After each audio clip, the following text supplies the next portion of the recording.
Nerdrotic.com.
Greetings, everyone. Hope you are all doing well. Welcome to, again, another late Nerdrotic Nooner. And I think this is just going to be how it's going to have to be until the end of the year, considering my schedule and things I'm doing and how long these damn videos are taking to make. They just seem to take longer. That last one, 4 days. 4 days. My God, they've made TV shows quicker than that. I know that for sure. So, greetings, everyone. We'll get rid of that, and we'll get rid of that. We'll get rid of that. And hey, let's see who we got here. Roy McGarry, Scott Williams, AJD Helix, Bio 1656, Mini Warmonger, Green Lion, Mr. V. We have a new member, Hyperion 9997. Welcome to the proto molecule level. And yes, I am going to be talking about the Expanse today as well. Mayfield Jukes, Bear Nerd Fun, who will be joining us on Friday Night Tights. Hail the fourth wave. According to Christy, thank you for coming along with your wrench. And I appreciate you. You're here always. And I know I am horrible to deal with as far as punctuality. It's not really in my vocabulary. And quite frankly, since I started YouTubing for a living for now, I don't need to be punctual. I really don't. I was before, but I had to work. I'm not good with time and clocks and stuff. I haven't worn a watch in decades. And, it allows me to keep my creative flow going whenever I need to. So today, we are going to talk about the YouTube police. Yes, that very concerned YouTube police that is out there telling other YouTubers what to do. And I'm sure the motivations are as pure as the driven snow. I am sure that they really care about those other YouTubers. I'm sure they really care about the Fandom Menace or the quote unquote whatever community we are for one. I'm not part of any community. But it's generally not aimed at me. It's aimed at my friends, guys, YouTubers I subscribe to, do live streams with, good dudes and ladies. And so we could talk about that. So I'm sure you noticed in my video when, and I do this a lot, when I talk about shills in the access media, I leave out YouTubers. And I have a general rule that I don't call out other YouTubers, even if they call me out, because we're all part of the same platform, not community, platform. And we're all in this together. But I have no problem calling them out on their bullshit when really the motivations are clear. So we can just cut the BS on this, please, because it's getting really tired. Listen, the concerned YouTubers, Disney Star Wars isn't going to give you anything.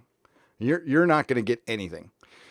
So I don't know what your motivation is other than maybe the other channels are getting traction and you're not. I always, I try to emulate. I try to get inspired. I try to look if my channel isn't getting traction over something. I generally think it's my problem and something I need to deal with. And That I think would be sound advice, but this is YouTube, so this is ridiculous. I don't even know why I'm bothering saying it.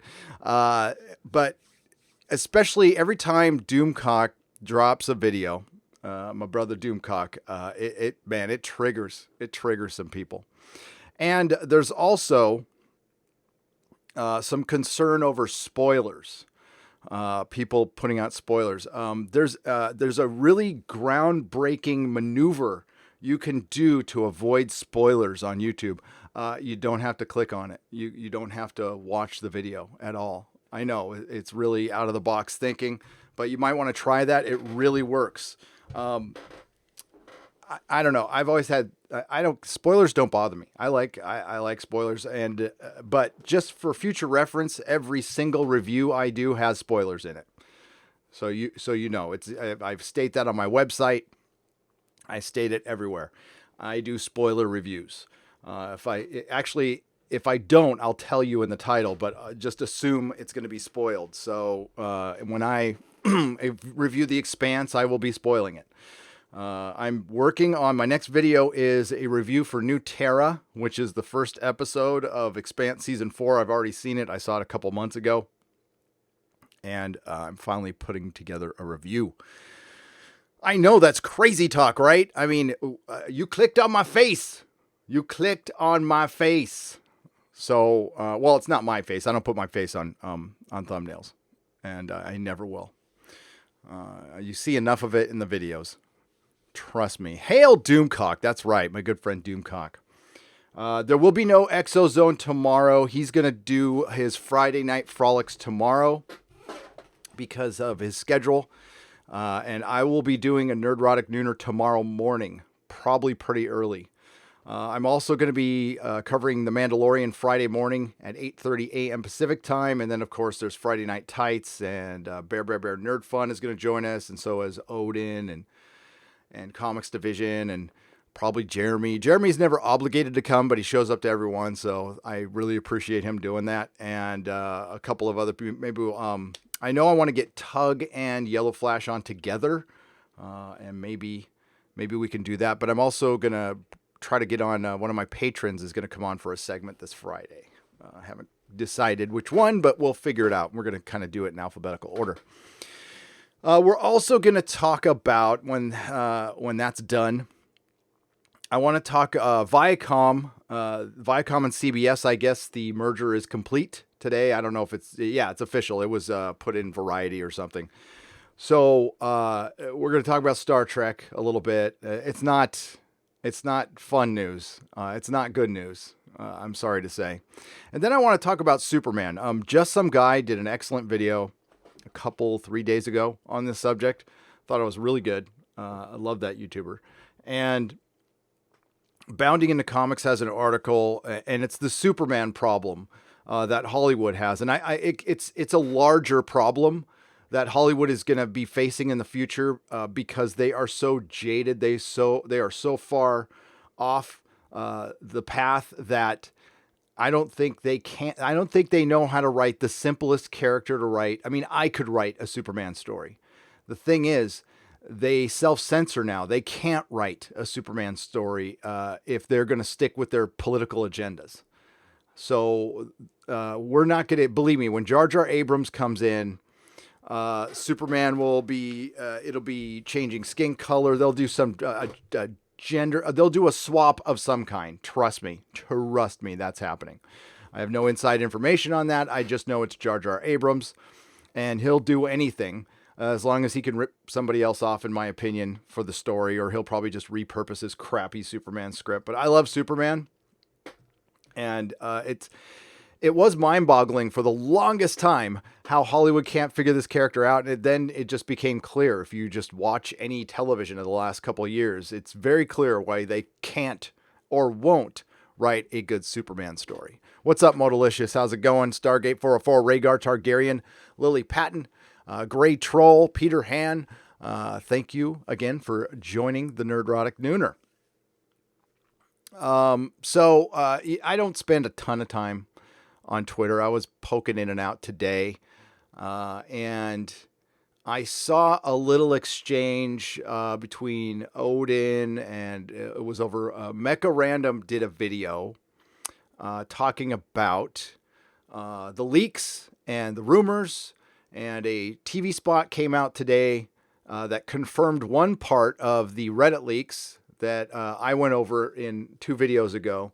And there's a character named Uchi or Uche. I'm just going to call him Uche, but not Uche from Geeks and Gamers, our good friend Uche. And he's got a blade, and it's a very convenient blade of an assassin because they give you all the secrets or something on the blade. They write, a secret assassin's going to write down everything he did on the blade or something stupid like that. It's a MacGuffin. It's a J.J. Abrams alias MacGuffin. I think there might be 2 or 3 in this film. I don't know, and I don't care. And it certainly looks like it confirms the Reddit leaks. And I don't know if all of them are right, but as a lot of people have been saying, it's Game of Thrones Season 8 times 20 all over again. Here we go. YouTube is going to be the place to be on December 19th and 20th. I just want you to make lots of popcorn and sit tight and watch the videos flow. I cannot wait. I can't wait. I'm going to hurry up and get mine done so I can watch everybody else's. I will be, because I'm on the West Coast, I'm the last one seeing the film. So I will be doing a live stream after I watch the movie. I'll come straight home and do a live stream, and then I'll cut a video for the next day. Or next day or 2. It depends on how long it takes. And then I'll be watching everybody else's video. It's going to be Christmas come early. It's going to be great. I can't wait. And it kind of looks like the ramp up to Captain Marvel, but this is going to be way, way worse. Way worse. And I'm looking forward to it. Execute Order 1977. I love that hashtag. Now, we might need to, somebody talked about shortening it, and I'm kind of down with that idea, but whatever Doomcock decides, I will back. I will back. Whether it's Order 77 or Execute Order 77. And if you don't know what that is, instead of going to see Rise of Skywalker, just watch the original trilogy and try to get like the original theatrical cuts if you can. If you can't, no big deal. And stay home and watch that instead of watching the Rise of Skywalker. Because you know what? We hear about it, but actually seeing it, and I can discount it in my headcanon all I want, but the minute the Emperor comes back on the screen, the reality will hit that Luke Skywalker and Anakin Skywalker's story are just a category in Disney Plus now. They are not American mythology anymore. They're a category in Disney Plus. Thanks, Disney. Thank you very much. And go screw yourself. So Doomcock has been consistently releasing rumors from his inside sources.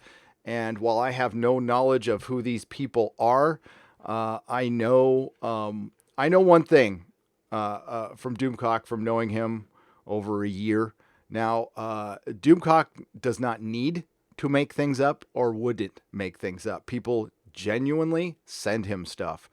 So for the people out there saying he's making stuff up, I mean, they need to cut that rhetoric down quite a bit, especially when it's coming. The people these accusations are coming from, it's rich because it's projection. One of them is one of the most notorious people on YouTube, known for false flagging. And listen, as a fellow flawed individual who's done my fair share of effing up on this planet, but I also paid the price. I also made amends and did everything humanly possible to make amends.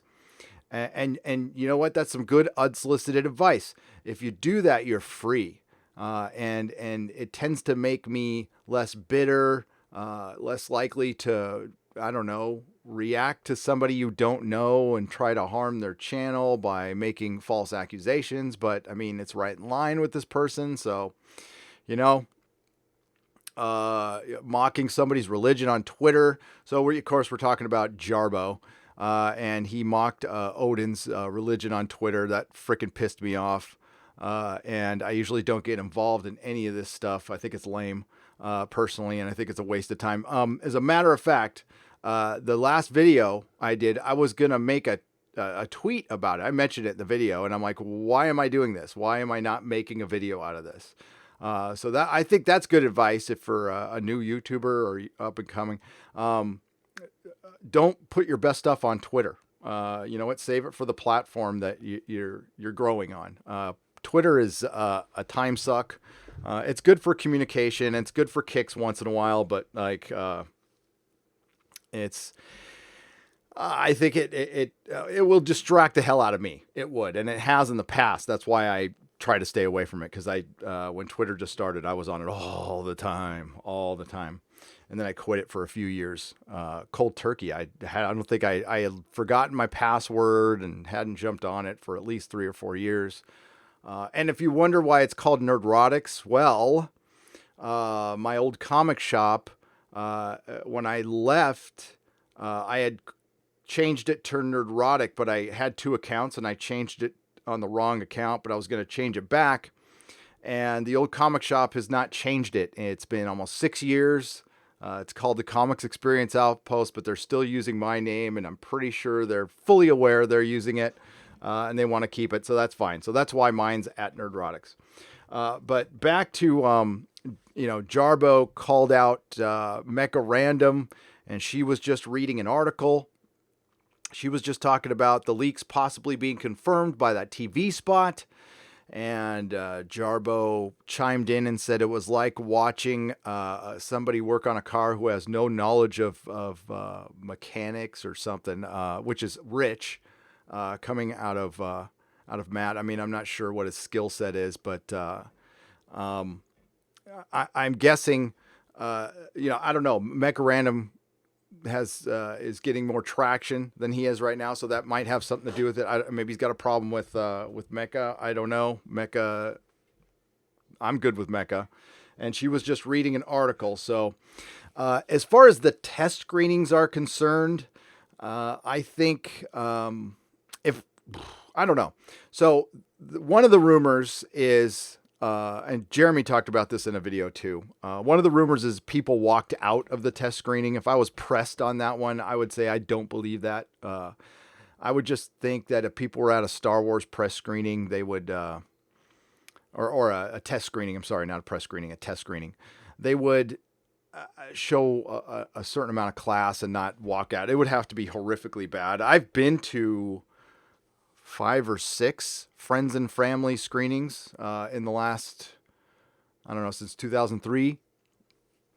And they're different. I mean, some were put together last minute. Some were put together literally for friends and families, but still friends go. I saw Punisher Warzone like that. I saw Spider-Man 2. I saw Revenge of the Sith at a friends and family screening. So I've been to a few, and I've been to one in the last calendar year. Now, I don't know. The last one I went to was not formal. It was one that was put together for basically one of the co-creators of the show for Derek, for the boys. So that was pretty informal, and they were passing out hats, and they didn't make anybody sign NDAs. And back in the early days, I never signed any NDAs, but in more recent ones I have. I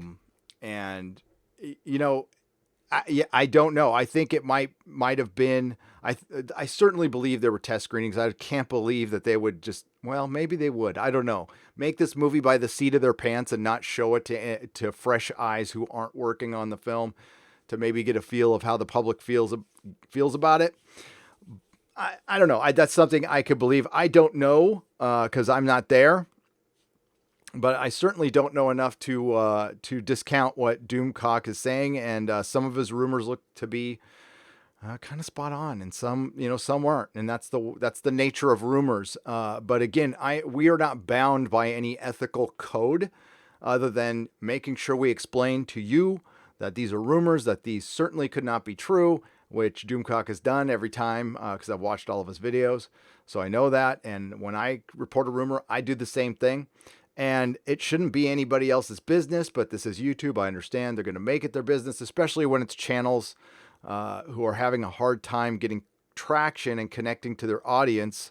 And instead, again, of looking within and figuring out what's wrong with me, we're going to lash out at a bunch of other YouTubers, especially, successful ones, instead of asking, hey, how'd you do it? Or what are you doing right now?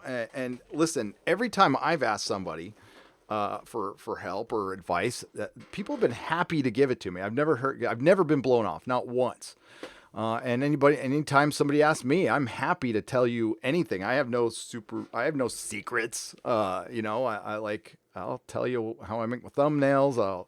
I don't know. Just ask. Be happy to help. We're all in this together. And, when release the Snyder Cut, says Ryan Cannell. I love seeing other people, successful. I think it's fun. The more, the merrier. I'm proud of my friend Ryan, who's been kicking ass on YouTube. Made a little name for himself, being the baby Yoda hater. I'm sorry for that. I do apologize to humanity for that. But that's my man right there. So I'm proud of you, boy. I'm proud of you, son. My YouTube son. He's done very good.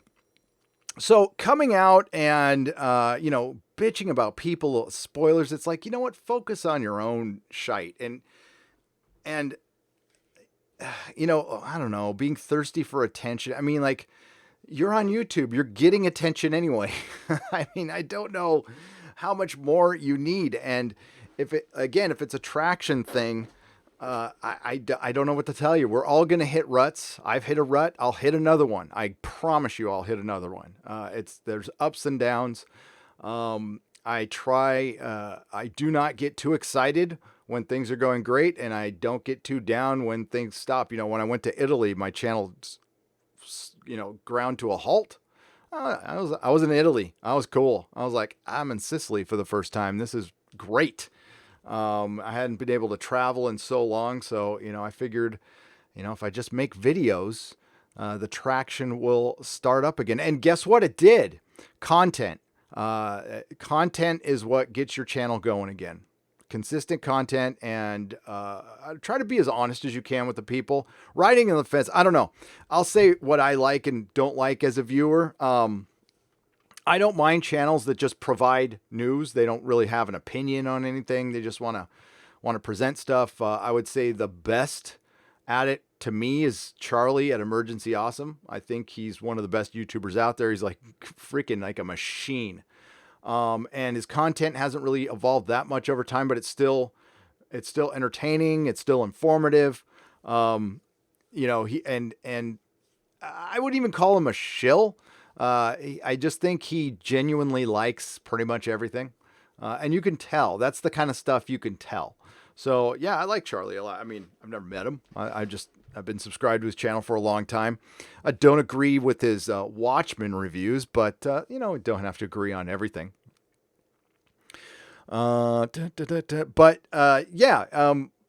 Especially going after people unsolicited. I could understand if somebody talk shit to you and you're going to smack back. I mean, that's fine. I get it. But, piping in on stuff, it's just so clear that these people want attention. And especially with the Gray Order thing, the Gray Order thing was about healing the fandom. We're going to heal. I'm going to take it upon myself. And I love that kind of narcissism. It really is staggering to take in that you're going to heal the fandom. There is no YouTuber that can hurt or heal the fandom. Sorry, I hate to break that to you, but that's not going to happen because the repurposers known as Lucasfilm broke the fandom, and only they can't put Humpty Dumpty back together again. They're not. There's going to be the people who are going to stay, and I'm guessing, I'll just speak for myself. If Star Wars maintains its path, like it's going to be like this, we're going to, like, the Mandalorian's going to be the best we're going to get. I'm going to move on. I can stop talking about Star Wars and be fine on this channel for because I didn't talk about it for a long time. After I watched The Last Jedi, I was freaking done. And I got pulled back in again. But after Rise of Skywalker, I don't know. I've got other fish to fry, to be honest with you. I think Disney has changed. I think the Fandom Menace played an integral part in that change, and I think they did it very early on, before my arrival, before a lot of people's arrival. I think when it initially started, they were aware and they made a change. Because I'm sure, I don't care what people say publicly, internally, Disney is very aware of all the money they lost because of the Fandom Menace, and more importantly, it's not because of the Fandom Menace, it's because of the decisions they made within their narratives, because they put in a bunch of politics where it doesn't belong, putting things in where they don't belong. Isn't that what got Hollywood in trouble from the first place? Isn't that why we have a Time's Up Me Too era anyway? But they don't learn. They don't learn. So Star Wars is really supposed to be for everybody, and I think they did recognize early on that they alienated a large portion of their fan base, and that was primarily a few YouTubers in the beginning. Jeremy, EVS, Jeff, and I think the changes were made back then. God, the battle with the access media was so much worse a year ago, and that's why I did my video. If you look. They still attack the Fandom Menace, but it's pretty weak. It's pretty weak. You're not hearing the rhetoric of the alt-right troll-ist, blah, blah, blah. It's just toxic fan now. And believe me, that is progress from a year ago. That's major progress. So the Fandom Menace has done very well. Extremely well. For just a hashtag consumer movement thing, it's been incredibly successful. Considering it, getting a $1 billion corporation just to budge is kind of a big deal. We were never going to win. They're not going to take away the Disney trilogy. We understand that. And honestly, that's what it would take to bring me back. And I'm okay with moving on afterwards. But I'm definitely going to chronicle its demise. But, coming in with gray orders and selling merch, like before you even get your first member, I don't know. And then so you're creating an exclusive group to heal the fandom. So you're creating a group that'll split off from something to heal the fandom. When the Fandom Menace isn't a group or a clique. I'm sure there's people who will say differently. I know who those people were. I was just talking about one of them. Star Wars has nothing to do why a lot of people in the Fandom Menace have a problem with that person.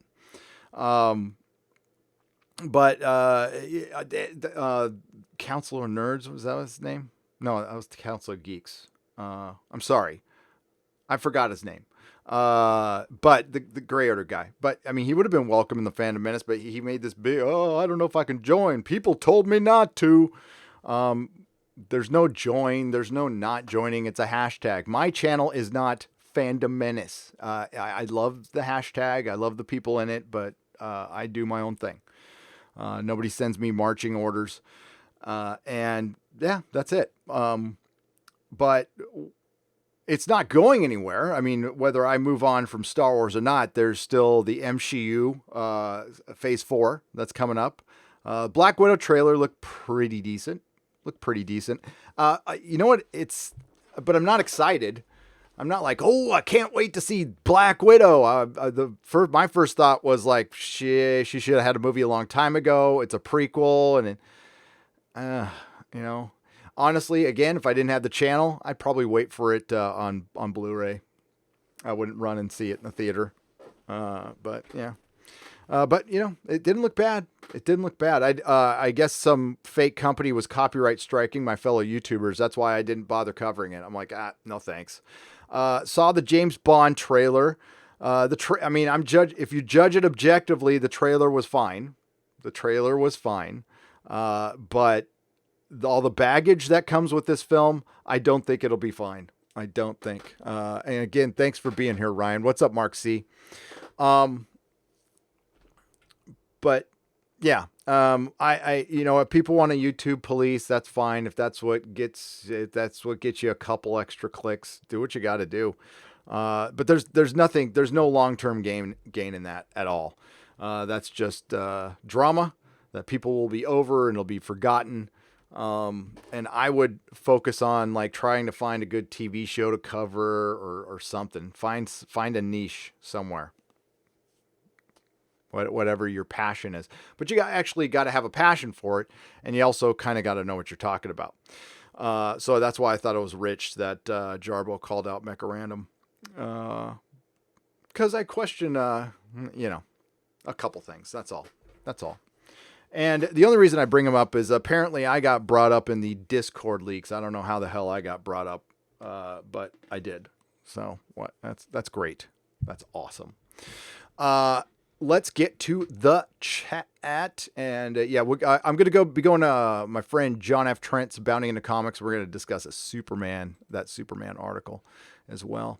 So Ryan Cannell from the RK Outpost for $2. Matt is not the father. Didn't Matt in a live stream ask Jeremy about his daughter? And then he just smacked Odin. He just disrespected Odin's religion. I am not a religious person. I am agnostic, but I am leaning towards a grand designer actually existing now, because I don't think a better example of human infallibility has ever been made. An embodiment of a living lesson could rise up and exist by accident, and that's Matt. Matt has been a great lesson on what not to do in YouTube. Do everything opposite, and you're good. So I don't think anything like that can happen by chance. It's kind of like the Babel fish from Hitchhiker's Guide to the Galaxy. It proves that God exists, and then the whole argument is God says, well, without faith, I'm nothing. And a guy says, well, the Babel fish proves you exist, because the Babel fish is a translating fish, because something that useful would not sprout up naturally through evolution. So God realizes that he just he ceases to exist in a puff of logic. I'm not doing it any justice, but it's been 10 years since I read the book. Welcome to the proto-molecule level, Modalicious. And I will have emojis soon. I got to talk to Josiah, but the young man, I think, was having computer issues today. So maybe I'll send him some cheddar to make me some emojis, and that can go towards a new Josiah computer fund. Thank you again, Hyperion9997. Stargate 404, $10. Wanted to say the last vid, the new San Fran policy sounds like the episode of Star Trek DS9 where Cisco goes back in time to the 21st century San Francisco, and the homeless were forced into sanctuary districts. Yes, that is actually something that they are considering here in California, is forcing homeless people into housing, which is no. You can't get rid of homeless people. San Francisco brought this on themselves. The problem is, when I got here, it was horrible, because San Francisco was giving cash to the homeless, like $400 a month. Yeah, $400 a month to a bunch of drug addicts. So yeah, we were getting homeless from all around the country. And then it stopped. And then new mayor London Breed came in, and we don't arrest people anymore. We don't arrest shoplifters. The amount of cars that get broken into, it's gone up 400%. We have to scoop up homeless people out the front of my son's school all the time. It's a really nice neighborhood my son's school is in. And it's got like these grass on the street right in the middle. There's the big grass divider in the street. There's all tents now. So yeah, I just can't wait to get out of here. I can't get out of here fast enough. It's going to suck to pack up this room. No lie, but I'll do it. Cause I need to get gone. This is not the city I moved to. This place actually was a very cool place to be for a long time. Politics aside, this place used to be fun. Well, good bands came here. There was a lot of artists here, unfortunately politics has kind of ruined me on that too. But there was a time when we could just create and have fun and wouldn't worry about that shit. Not anymore. Oakland's booming though. Good for Oakland. I won't live over there. Although the weather's nicer, but I still won't live in Oakland. Cracklin for $2. A Nerdrotic is never late. He arrives precisely when he means to. Sorry. Thank you, Cracklin, for $2. Some nobody for $2. Uche, I'm in the movie. Crash. I love Uche. Release the Snyder Cut. RK and Uche are so down with their, I mean, it's bad taste, but I mean, I'm not on the Jeremy extreme. I own every Superman movie ever made, and I watch them because I like Superman. I really love the one, Batman, I think, kills a couple people in the scene, but the scene where he fights off all the dudes in the warehouse when he saves Martha.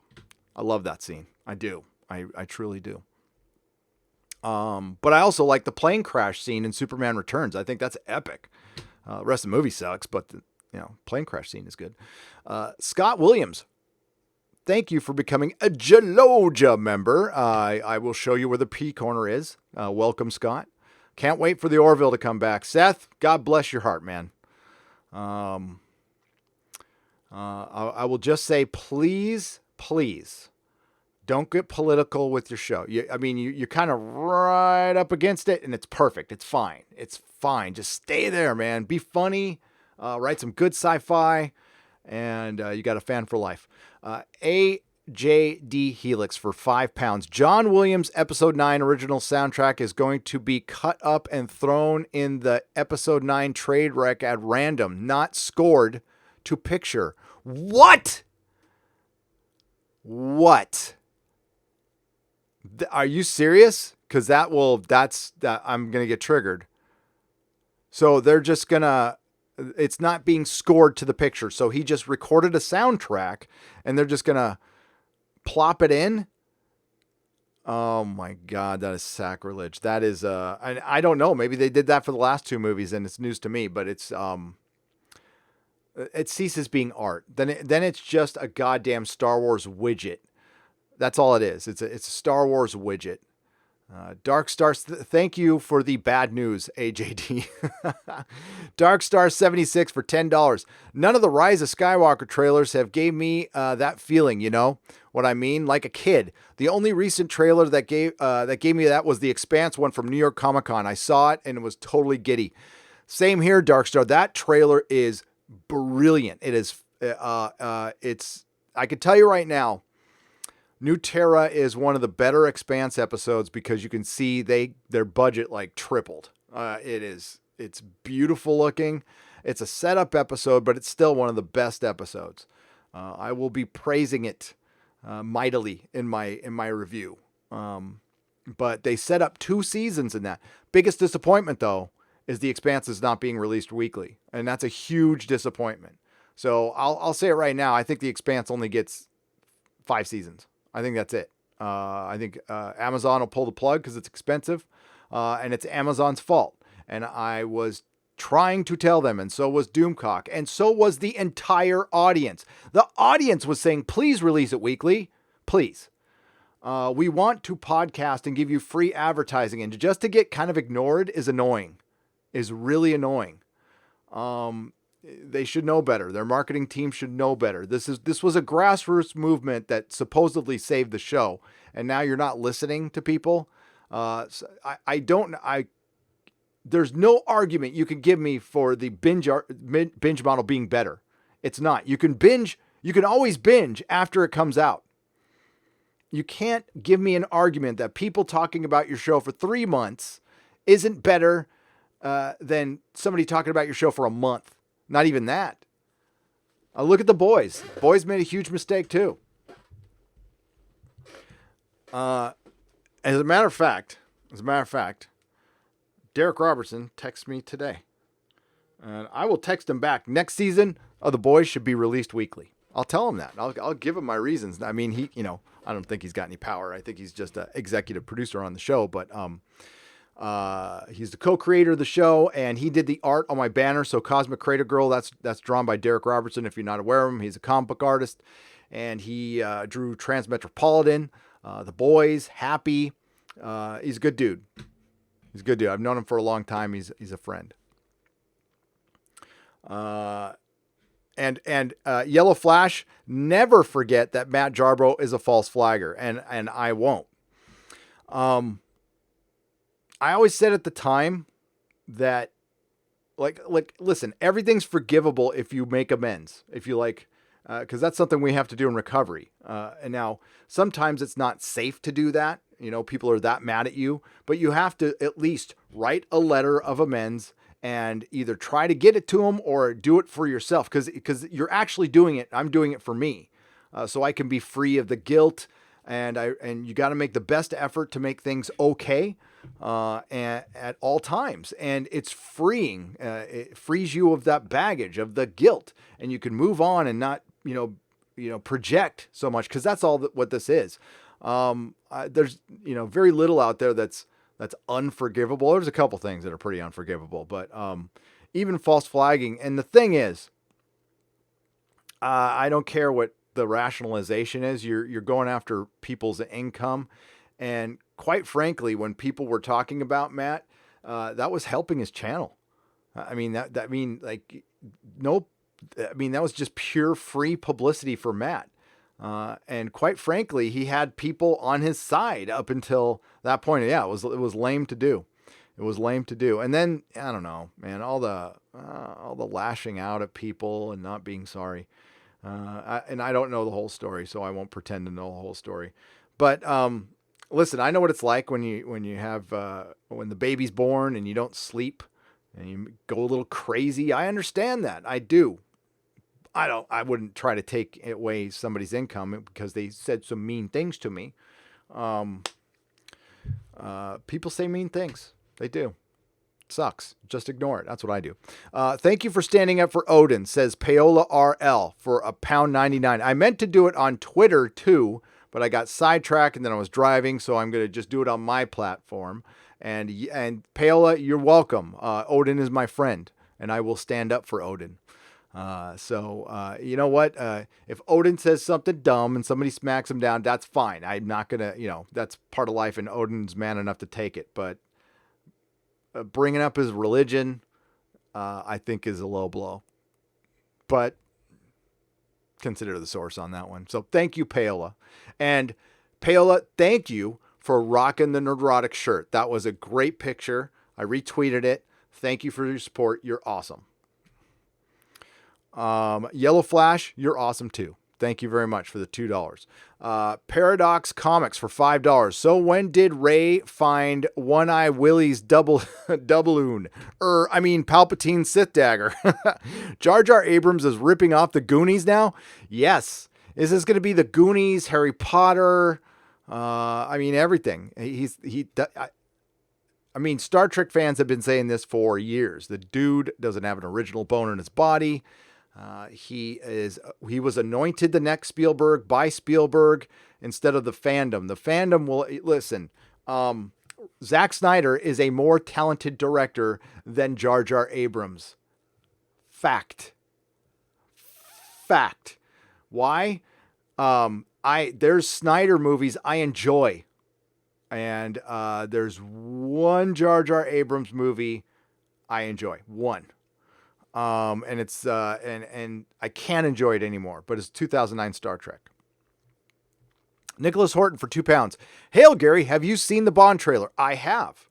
Objectively, again, trailer looks fine, but I know when we see the movie, it's going to be here. I'll put it in the chat here. This will be all of my thumbnails. I put this on my first Bond.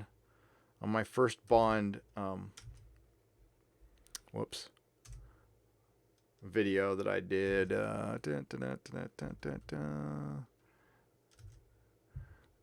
Oh, wow. That's really like grandpa typing here. Oh, Sonny. There we go. That's what it's going to be. Right there. And I'm guessing, I'm forgetting your name now, but the female 00, if they actually make her a 007, she'll always be carrying a rifle, and Bond will be carrying a pistol. She'll always be like standing up while he's sitting down. There's certain things I'm noticing in Watchmen that I think they're going to do. It's the symbolism of feminism in Hollywood. Time's up, me too. Thanks a lot, Harvey Weinstein, you perv, jackass. But Harvey Weinstein did give us Lord of the Rings. His name's on it. His name is on it. Casey Osowski for $5. All this crap I hear about Luke makes me sick. Thanks for nothing. JJ, you hack. He's barely going to be in the movie. Like, supposedly they cut out a lot of his stuff, even the voiceover. And they reshot most of the scene with him and Rey, and it's just going to be about Rey, you're the best. You're the best. All the Jedis live in you. We've been waiting for you. Luke, my name is Luke Skywalker, stepping stone for Rey. Here's my father, Anakin Skywalker, stepping stone for Rey. God damn it, it's annoying. That's so annoying. And then, oh, why can't we just like Star Wars again? Why can't there be latitude and nuance and acceptance? I didn't do anything. What? I'm just making a Star Wars movie. I didn't like crap on the older characters to make Rey look better. No, that was a narrative decision. That was an organic narrative decision. Yeah, my ass. Jaegerbomb, $5.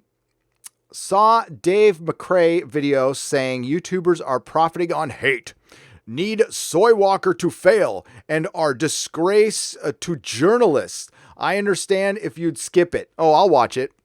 I'm not a journalist. I'm not a journalist. I would not want to disgrace myself by saying I was. There's no journalists out there. If you're caught, okay, Matt Miller, as much of a dick as that guy was, he wrote his own article. Okay, I give him that. He wrote his own article. It was filled with hate and trash. And by the way, Jar Jar Abrams picked him out for an interview. It's not like he accidentally ran into that guy. He picked the guy who had the symbolism of all the Empire guys pointing up, making it look like the bad guys from Germany, and then equating that to two of my friends, Jeff Hicks and Doomcock. Yeah, Jar Jar and then asked for nuance. Go F yourself. F it in your a-hole. So I'll check that out. Not yet. I mean, it's a meaningless job now. You're part of dinosaur media. A guy from San Diego, a little skinny guy with V-necks, starts up his channel, gets 4,000 subs, is being talked about on EFAP. And then Matt Miller, who probably has $150,000 in student loans, gets a blog that he probably gets, he probably has to live with 6 roommates, and his daddy got him a job. I don't know. He's one of those guys who has a picture with his mouth open, though. So I just, you just want to say, shut your mouth, boy. So, honestly, unfortunately, I don't feel embarrassed at all. I don't think any of my friends do. But, no, I am profiting. Yes, it's called working. I am profiting off of my opinion. And for now, I'm saving my money. It's doing okay. I'm not getting rich, and I don't need to be rich. I'm not a greedy person. But if the Rise of Skywalker is good, I will tell you. I will say, hey, you know what? Last Jedi sucked. I don't like anything they've done to Luke, but the movie, people are probably going to like it, that's it. It won't make me a fan or anything. It would have to be the greatest thing ever made, and I don't think Jar Jar can do that. But yeah, if it's good, I'll tell you. If it's better than Last Jedi, I'll tell you. If it's better than The Force Awakens, I'll tell you. Clicks be damned. And like I said, there's other fish to fry, and we'll see. Hopefully Picard's good. I'm not hoping Picard is bad. If Michael Chabon can make a good Star Trek show, if Michael Chabon can make a mediocre Star Trek show, I'll be happy that I've got some Star Trek to enjoy. Great. I'll just review some mediocre Star Trek. Great. Mark C. Did you see Zack Snyder's social media post? Is it real? Does it exist? Of course it does. Oh. So my question is it, I guess he's got access to all the footage. Is it a real Zack? Thank you, Mark C, for the $5. So is it like a true blue Zack Snyder cut with no Joss Whedon garbage in there? Just Zack Snyder stuff? I would love to see it. I think if Warner Brothers should release it in the theaters and give the profits to suicide prevention, I think that would be the very classy thing to do. And I would buy 3 tickets. I'd buy 4 tickets and go. I'd love to see that. Warner Brothers, I'd love to see that. And then you could profit off it by putting it on your streaming service. Just do a limited release, suicide prevention. I think that'd be great. You would get Marvel fans behind you on that one. Lady Gravemaster for $2. Hashtag execute order 1977. Indeed. Lady Gravemaster is the inspiration for that hashtag. Again, it was her idea. She's going to sit at home and watch the original trilogy instead of Rise of Skywalker. So, Lady Gravemaster, well done. Well done. Thank you for the $2. Daniel for $10. The internet was once the lawless Wild West. It certainly was. The corporations want the internet to be a company town where their products are our only option while they also sell our metrics. You are their nemesis. And we are. In 60 Minutes, Jeremy from... I'm sorry. What's up, Jeremy? Jeremy from The Quartering did a great video pointing out 60 Minutes going after YouTube, CBS going after YouTube, CBS who also who was complicit in keeping a certain interview out there about a certain guy who offed himself who used to own an island. That CBS, the CBS that's gone after me personally on this channel and has gone after Mecca, which has gone after Midnight's Edge, which has gone after Doomcock because of our opinions on Star Trek, which will be rising up again. I do not fear the eye. Yes, we are their nemesis. They want us to exclusively buy their shit on their commercials, like Jeremy said. The thing is, it's too late for them. They might be able to win some battles. They might be able to cause another adpocalypse. They might even be able to bring down this platform. Another one will rise out of it. I guarantee you, this is too big of a thing, and it's just getting bigger. This is the second most searched engine on the planet. The problem is the elitists who run it, if they actually ran this thing like it should, this would be the biggest company in the world. But when you get Susan Wojcicki and the people in Silicon Valley around here, they're so bloody rich, they don't need any more money, and they really want they're really stuck on their, Silicon Valley. The first season of that show is absolutely genius. It's totally genius. And they are stuck on making the world a better place. If you have not seen the first 3 seasons of Silicon Valley, Mike Judge is awesome, and it's genius. But yes, we are the nemesis, and I will remain it until I'm not. And there's people who are far worse than I am. But I'm going to stay on them. I actually I haven't been on the Access Media lately. Been kind of taking it easy on them.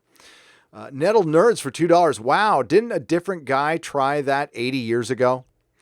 80 years ago. What was I talking about then, Nettle Nerds? Remind me in the chat. Don't send another super chat. Tesla? Cracklin, $5. Dude, I just found out that Adam Driver is a Marine Corps veteran. Still won't watch Rise of Skywalker, but now I feel bad about it. Hey, I thank anybody who has gone into service for our country. I thank you for your time and your sacrifice, and I respect that. And I have nothing against Daisy Ridley or Adam Driver, personally at all, or Jonathan Boyega. Yeah, I got nothing personal against anything. The only thing I have something. I don't like Jar Jar. I don't like Jar Jar Abrams. I think he, again, is a snake oil salesman. He's ruined entertainment. I think he is a devious guy. I think he's very manipulative. I think he gets what he wants whenever he wants it. I think he's one of the most privileged people in Hollywood. I think he's been given a lot of privilege by very few powerful people, and I don't think he's earned it. Not at all. And he's trying to turn franchises into political platforms because I think he's just a yes man who really enjoys his chapstick. But Adam Driver, nothing personal against. That's good that he was a vet. Yeah, well, he definitely has the face of a regular guy, which that's fine. I have no problem with that. Loquacious Primate for $5. I also done with Star Wars, so Rise of Skywalker is kind of voyeurism for me. Yeah, same here. Thanks for replying to my email. If you get a few minutes and still down with Skype, send me an invite. I will, if I get a few minutes, Loquacious. It's been crazy. But I got to send you a copy of Watchmen, and I will do that. I'm going to my P.O. box tomorrow, so I'll send you. I have an extra copy of Watchmen for you. 200 Watt Studio for $5. That all the Jedi reside in you now in the trailer. Is Rey Highlander now? She gets all the dead Jedi powers? There can be only one. There can be only Rey. There can be only Rey. Heard you say you were for Lucas script for 7 and 9 focused on the microbiotic world of the Wills, focus on midichlorians. No thanks. The Force shouldn't be explained. No, I'm not down with that at all. RMV for $4.99. No, I hate that. I think that idea is stupid. The little Wills like flying around in spaceships in your bloodstream. I think that's the dumbest idea. But at least it's George's idea. Yeah, that's a horrible idea. It's an utterly terrible idea. George shouldn't make any more Star Wars either. I think Jon Favreau and Dave Filoni will make decent Disney Star Wars. There's no way you can make real Star Wars because honestly, Star Wars should have grown up. We should be getting like a hard PG-13, maybe even some rated R stuff in Star Wars. I think that would be a good evolution for it, but that won't happen. That won't happen. You can have kid Star Wars and adult Star Wars. And quite frankly, there's more adults in the Star Wars than kids now. And that's just a fact. Ryan Cannell from RK Outpost for $2. It's Snyder's cut, 35 millimeter with 214 minute runtime. That is brilliant. Well, dude, if it comes out, I hope we can see it together. I'd be freaking happy. And I'm going, by the way, yeah, I'm going to Southern California, and not this weekend, but the following. So I'll be in LA and San Diego, and we can work on a meetup. Maybe we can get Ryan there and some of the LA peeps or something, and we can do a Southern California pre-Christmas meetup. That'd be kind of fun, wouldn't it? I got to go visit my dear mother, the mom Roddick, and after I'm done visiting the mom Roddick and the father-in-law Roddick, I'll have some free time. So plus I like to drive. I drive back home to Southern California like once every 6 months just to touch base and remind myself that that's truly home. Jay Terry for $2. Here's profit for your opinion. Thank you, Jay Terry. I thank you. I thank you. I appreciate it. Evan S for $1.99. It's not moving on me now. Why is it not moving on me now? Oh, that's why. Hang on. Did you watch Dave Cullen's video on BitChute? I have not. It's in my playlist. But I will. I promise you I will. And I love Dave Cullen. I know it needs help. What's going on? What happened to BitChute? All right, so let's get to. We got Neil Gaiman. Let's hear what Neil Gaiman has to say about Superman. That'd be interesting, wouldn't it? Let me get that up.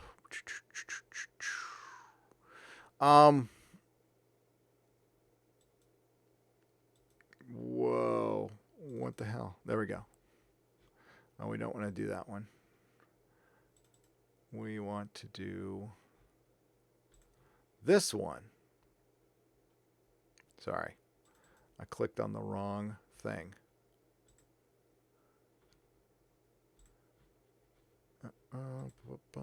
Window.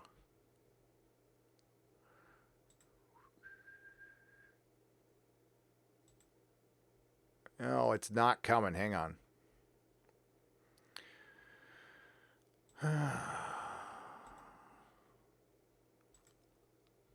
There we go.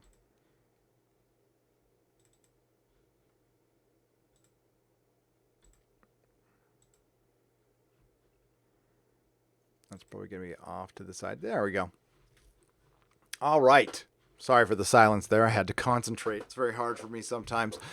Neil Gaiman responds to Warner Brothers' struggle to keep Superman relevant today. Okay, so before we even get superhero in a time where we have been just deconstructing it for a while, it's very easy. Superman's stories are very easy. You have Henry Cavill Superman saving people would be cool, and then you have him like fighting some galactic villain, and think. Man of Steel was on the right path in certain aspects. So you find a good, powerful villain. It doesn't have to be from Superman's rogues gallery. And you have him fight. And that's it. It's a Superman story. I want to see Henry Cavill in something inspiring. But the problem is Hollywood can't write inspiring right now.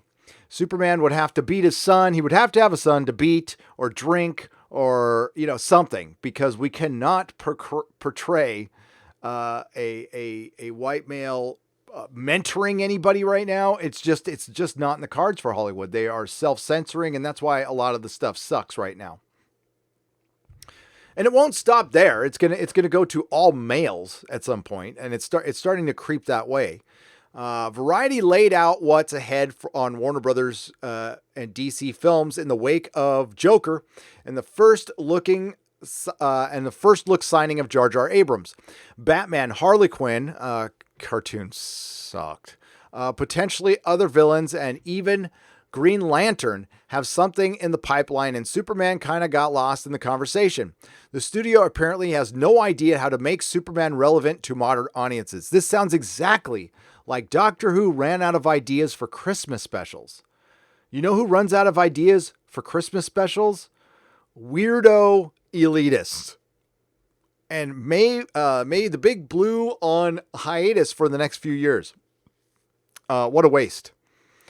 What a waste. Sandman co-creator Neil Gaiman caught wind of this news and disagreed with the conclusion. On Twitter, Gaiman responded to a tweet linking to a Forbes piece commenting on the lack of resonance Supes has these days. He wrote, "It's not about making Superman relevant, but instead making him inspiring." Thank you.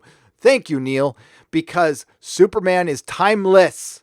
Star Wars is timeless. You know where Star Wars went wrong? Remember that Kathleen Kennedy interview? Remember when she said, we need to make Star Wars relevant?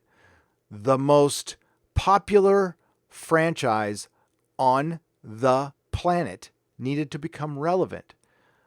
Kathleen Kennedy, you dumbass. It was relevant before Disney bought it. That's why you paid billions. If it wasn't relevant, it wouldn't have cost billions. I mean, it is obvious now that she wrote a bunch of coattails. She might have signed a few checks. She might have done some parties. But quite frankly, her husband, Frank, is just like Dan and Dave with Game of Thrones. They were so out of their league, but HBO surrounded them with like the best of the best as far as television and made them look good for a long time until they had to produce. And when Kathleen Kennedy had to produce, well, Sandman co-creator Neil Gaiman, who I like some of Neil Gaiman. I do. The Doctor's Wife is a great episode of Doctor Who. Caught wind. Okay, I already read that. So don't make him relevant. You make him inspiring. It's that easy. It really is. The Forbes piece talks about the boundless optimism that defines Superman, which other heroes, Captain America, Wonder Woman, Shazam, possess. Its quality paying off for them in terms of box office and popularity. Superman, on the other hand, the article contends, can't stomach his absurd and messed up mythology, adding he's not cool, edgy, funny, or malleable. All right. The Forbes article, you know what? If you're writing for Forbes, you're not cool or edgy. You might be malleable because you're, fat. I don't know. Gaiman isn't alone. The internet and the comic book world think differently. Another writer, Kurt Busiek, offered his observation on Superman's relevance last month, tying Kryptonite's cause to climate change. Oh, no. See this? No.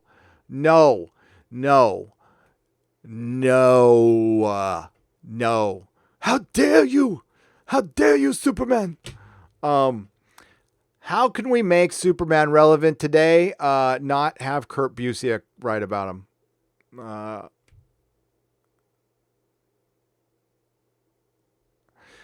Ugh, as if truth, justice, and the American way weren't insanely relevant these days.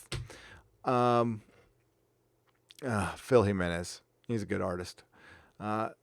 Let's see what Eric Larson has to say. Does he want to draw any more 10-year-old Asian girls?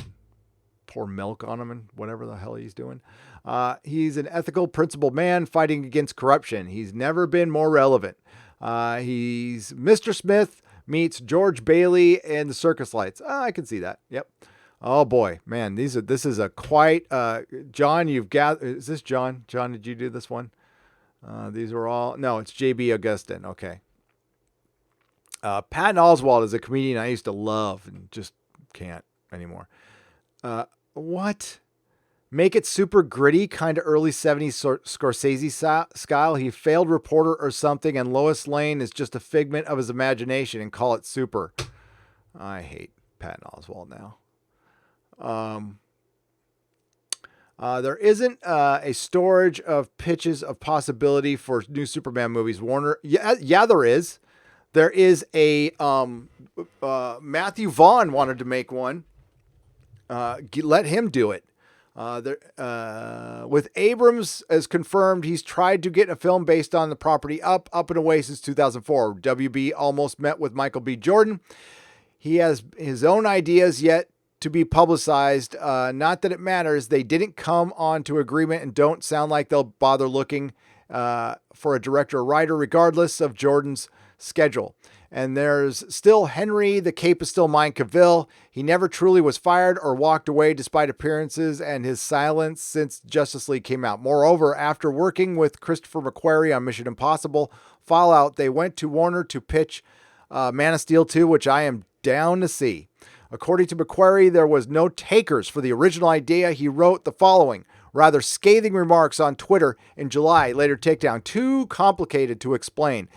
It tied into Superman movie that Cavill and I were proposing. No takers. The studios have never cared for my original ideas. They prefer that I fix their broken ones. Well, the studios don't want anything original. WB seems okay not having a DC extended universe sans The Last Son of Krypton now. Supergirl, by most accounts, including ours, is poised for a movie before her cousin Cal gets one, and nobody will watch it. You go make a Supergirl movie that nobody will watch. The thing, there's our boy John. Look at John. Hey, John. There's been plenty of Supergirl on television, and how those ratings doing? How those doing? Not very good. Not very good. Welcome to the membership. Welcome to the membership. Hang on. I love Superman. The Donner Superman film is a perfect Superman film. The Donner cut of Superman 2 is a great I don't care if it's a little funky. I even like the Richard Lester Superman. Superman 3 is awful. But I still enjoy it. Superman 4 is awful. I still enjoy it. The George Reeves Superman, that's what I grew up on. That in 1966 Batman, that made me a superhero fan. Richard Donner got Superman right in 1978, a true hero in a cynical time. Exactly. If it could be done with that, it could be done now in an equally cynical time. Says Grendel Fan 84. I could not agree with you more. It's easy to do. Sorry. Hang on.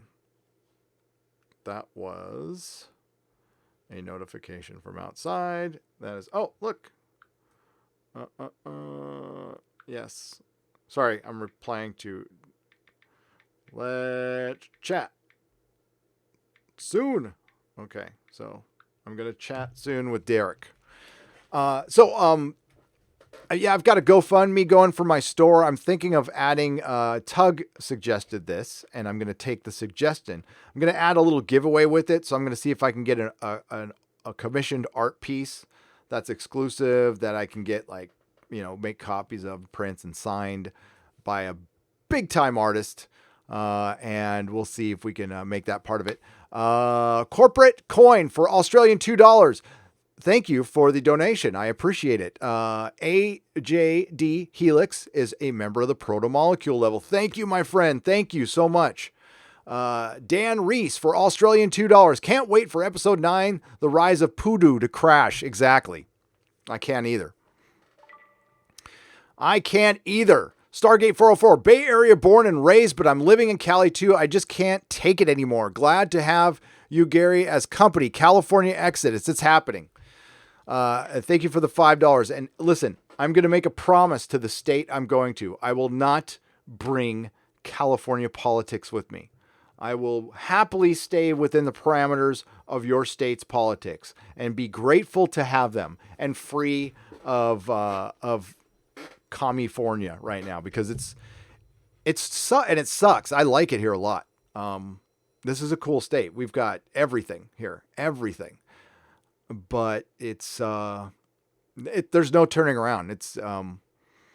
It might turn around once people actually wake up, and this is going to be years from now when they wake up and realize, God, this state's been a one-party system for 40 years and nothing's ever changed, but they keep blaming the other party who has no say in this. I mean, none.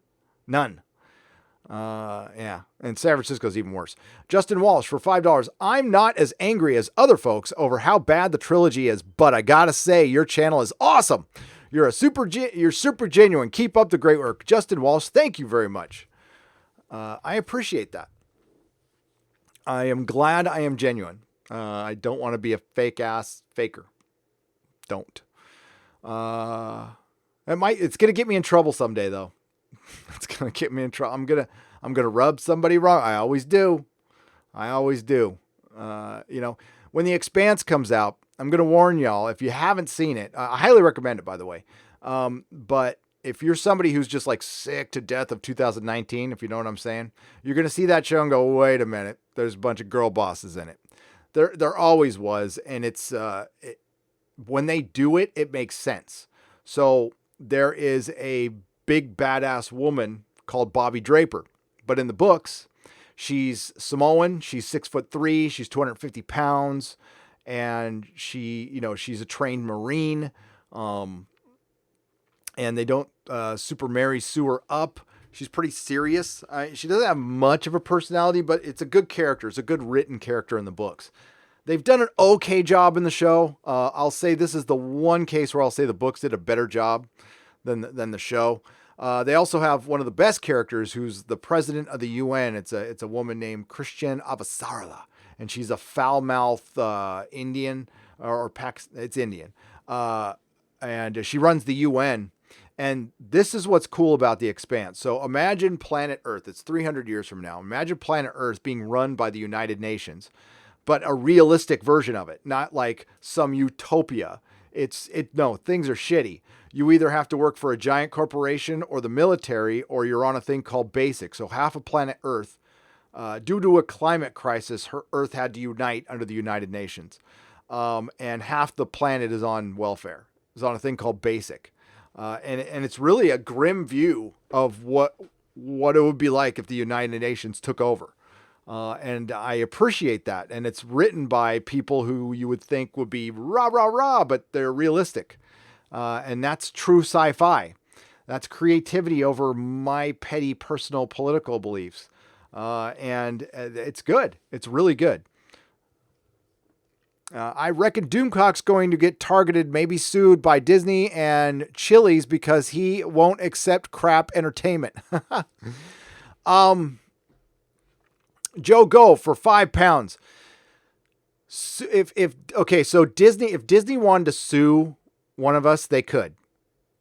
And I've heard that straight from the mouth of somebody who I respect in this opinion. They won't, but they could.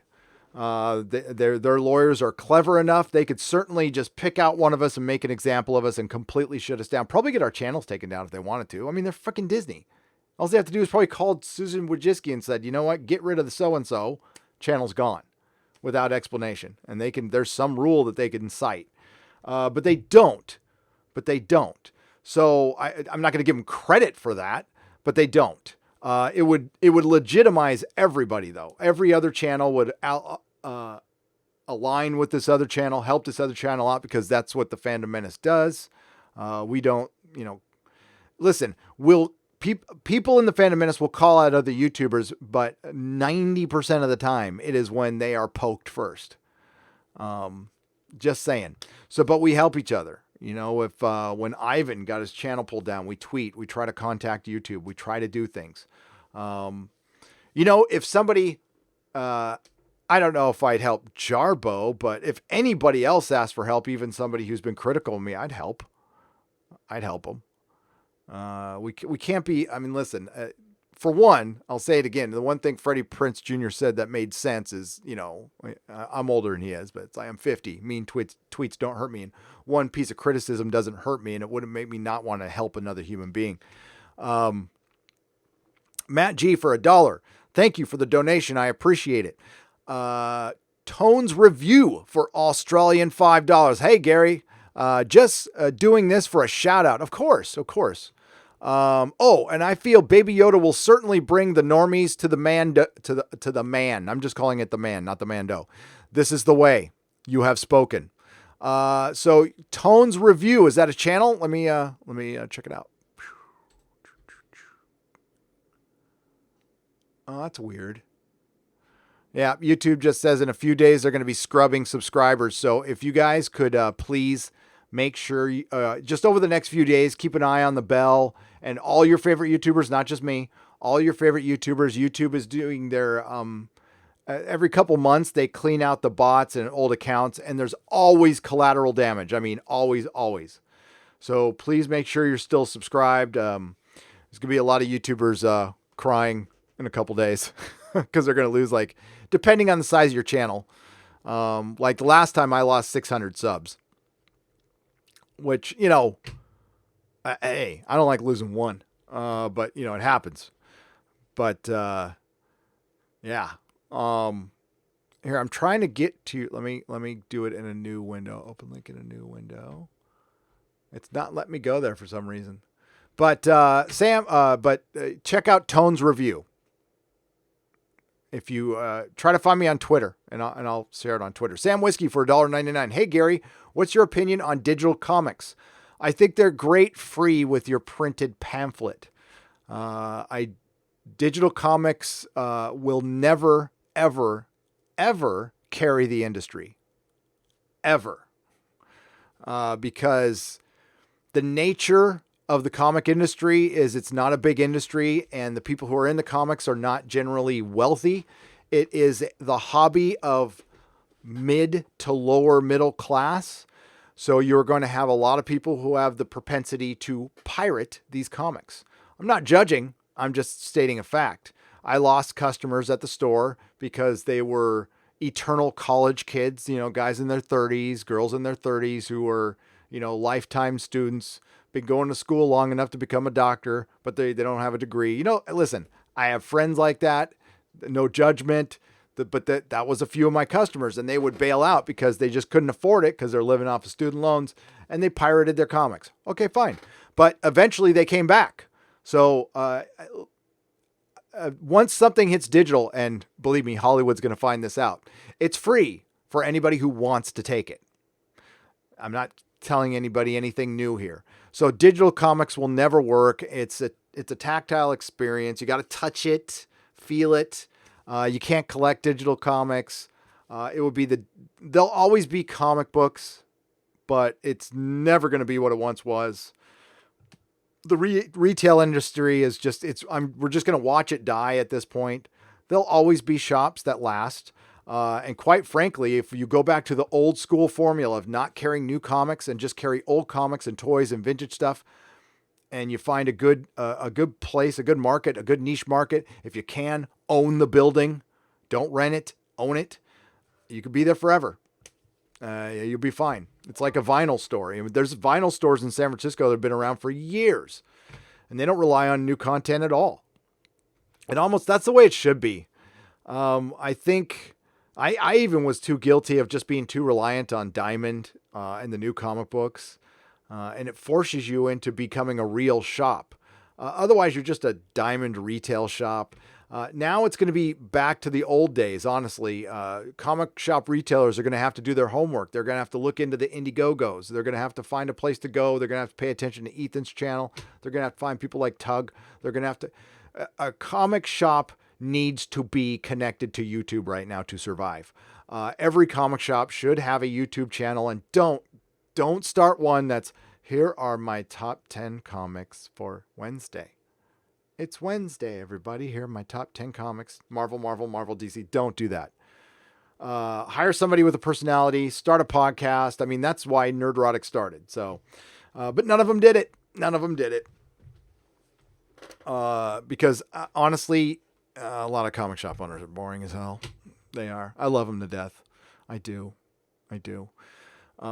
Comic shops are beautiful things. They're like my bar, since I can't go to bars anymore.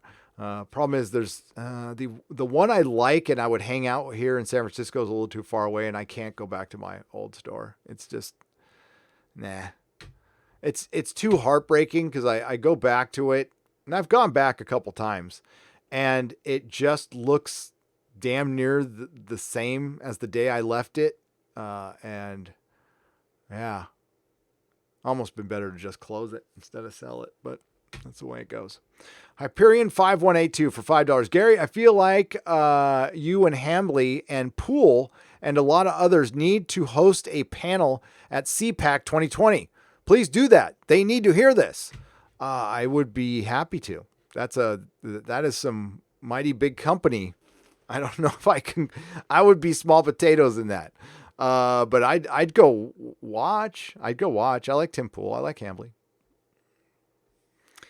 I like Hambly a lot. I don't know. He probably doesn't know who I am. Neither does Tim Poole. But both of those guys, I subscribe to them, and they're very good YouTubers and interesting. And I get a lot of my info from them now. I trust them. That's my news right now. The quartering, Tim Poole. That's how I get my news. I trust them more than I trust the mainstream media. Give me a guy in his office yakking away over an article any day than some Yahoo reading a teleprompter and suppressing stories that could vindicate and probably free a lot of young girls from being scared to death right now. Yeah, imagine all the victims of that dude who had the island who are living in fear right now. But this is the age of the woman. Sure. All I want is a Fleischer-style Superman movie. Yes, including his theme, fighting robots and mad scientists. Be inspiring, be hopeful, be fun. Ironcaster, you just did it right there. Make Superman a period piece. Make it in the 30s. Boom. Do it. Why not? And make it exactly like that. Sky Captain in the World of Tomorrow, probably the most overhyped movie in the history of Comic-Con. I love that movie. I love it to death. There's nothing to it, but it's got Superman Fleischer robots in it, and it's great. And I like that S better. The animation is glorious. The music is wonderful. Lois Lane's always getting in trouble. That damn Lois Lane. But the art is so good. And they just don't, look at the animation of today. It's so Adventure Time. I hate Adventure Time. I sold a lot of Adventure Time comics, though. I ain't gonna lie. I sold a lot of those comics. I was making tons of money off it. And I know Rick and Morty, it's funny, but I hate that animation. I do. Venture Brothers is the best cartoon still. It's still on the air. We get a season every 3 years. Go Team Venture. Loquacious Primate for $5. I do web development, so I wanted to talk to you about plans tied up now for coding and other projects, but I may be still to help you. If you wanted another perspective, I will need your help. Yes, I need to build a website, a real one. And I listen, the website, it's a WordPress site that I do myself, and I know I'm self-taught, and it's nothing extraordinary. I know. But it's there so you can get my videos and live streams in the podcast form. You can subscribe to Nerdrotic on iTunes. There's 2 there. I'm not going to get rid of them. One's Sutra Watchtower, one's Nerdrotic. It used to be called Sutra Watchtower because we couldn't think of a name for the podcast. And we literally did our first episode right under Sutro Tower in San Francisco. And we just said, we'll do this name for now and we'll change it later. Hey, Gary, your review on the new Black Widow trailer in 8 words or less. It should have been first, not excited. It should have been first, not excited. That's 6 words. Decent. Decent. It doesn't look, I'm sure it's going to be, filled with Captain Marvelisms, but hopefully not.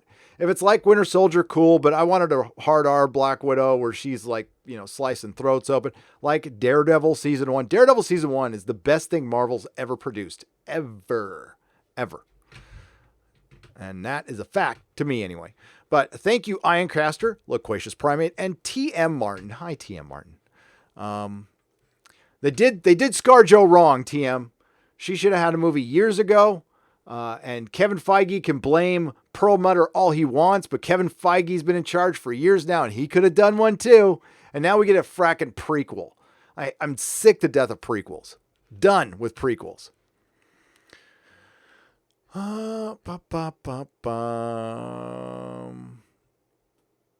It should have come out ages ago. That's right, thematic. Goat. Austin Wood says goat. That would be. Oh, so we need to talk about here. Let's talk about this.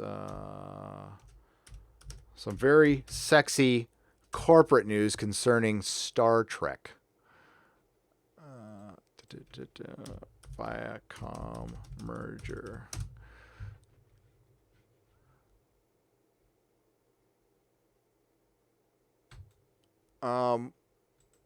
So let's talk about the new age of Star Trek that we're gonna get that you're not gonna like probably. That you're not gonna like. And here's the deal. Viacom and CBS getting back together at one time might have spelled the end of Alex Kurtzman's CBS Trek, but third-party contracts are in place. They have to be honored. Secret Hideout ain't going anywhere. So here's the future of Star Trek. Because we're in the streaming wars, there's a bunch of extra money, and they're willing to throw some money at a lot of bad stuff because they need content. Redstone came out today and said, we're going to be the leader in content, which means we're just going to throw a bunch of shit at you. We're going to throw a bunch of stuff at you. CBS is way behind. They are in trouble in the streaming wars because Disney's going to kick their ass. Netflix and Amazon are already kicking their ass. HBO Max is going to come in and be a player immediately, which I think they'll be. I think HBO Max might do better than Disney Plus. Because there's and adult stuff there, and Disney is just family stuff, man. I think you would be better off having both, and I think HBO Max, has more stuff. It would be more stuff I want to watch anyway. But that being said, a new era of Star Trek is a new era of bad reboot Star Trek. Possibly if Star Trek 4 gets made. I don't think it will. But yeah, as long as there's a bunch of Ketwalskis out there who are going to enjoy this shit, which there isn't enough. So Star Trek 4, if it gets made, it'll make $5. Nobody's going to care about JJ Trek anymore. But they're stuck. They have nowhere to go. So our only hope is like Shaban does something good and we get 3 seasons of Picard. The Section 31 show, I'm asking him right now to please make that show. Please make that show. Because that will end Star Trek so fast. Oh my God, it's so... Michelle Yeoh, Michelle Yeoh. I like her a lot. She seems like a cool person. She is awful as Philippa Georgiou in Star Trek. She's good as Captain Georgiou, the stoic captain, but she's dead. Now she plays like her mirror version where she's like your mom trying to be sexy. It's like really cringe and embarrassing. That's what Michelle Yeoh is. And they want to do a whole series on her. Which is great. Because Alex Kurtzman doesn't give a shit about quality of entertainment. He just goes, hey, we got Michelle Yeoh. She's Asian. She can be a lead. That'll make me look awesome. The networks will give us money for it. It doesn't have to be good. And that's how he goes about Star Trek. He's all, let's pump a bunch of money in special effects. I'll get some soap opera writers who couldn't write their way out of a paper bag. And we'll come out with the dumbest writing on television, bar none. bar none.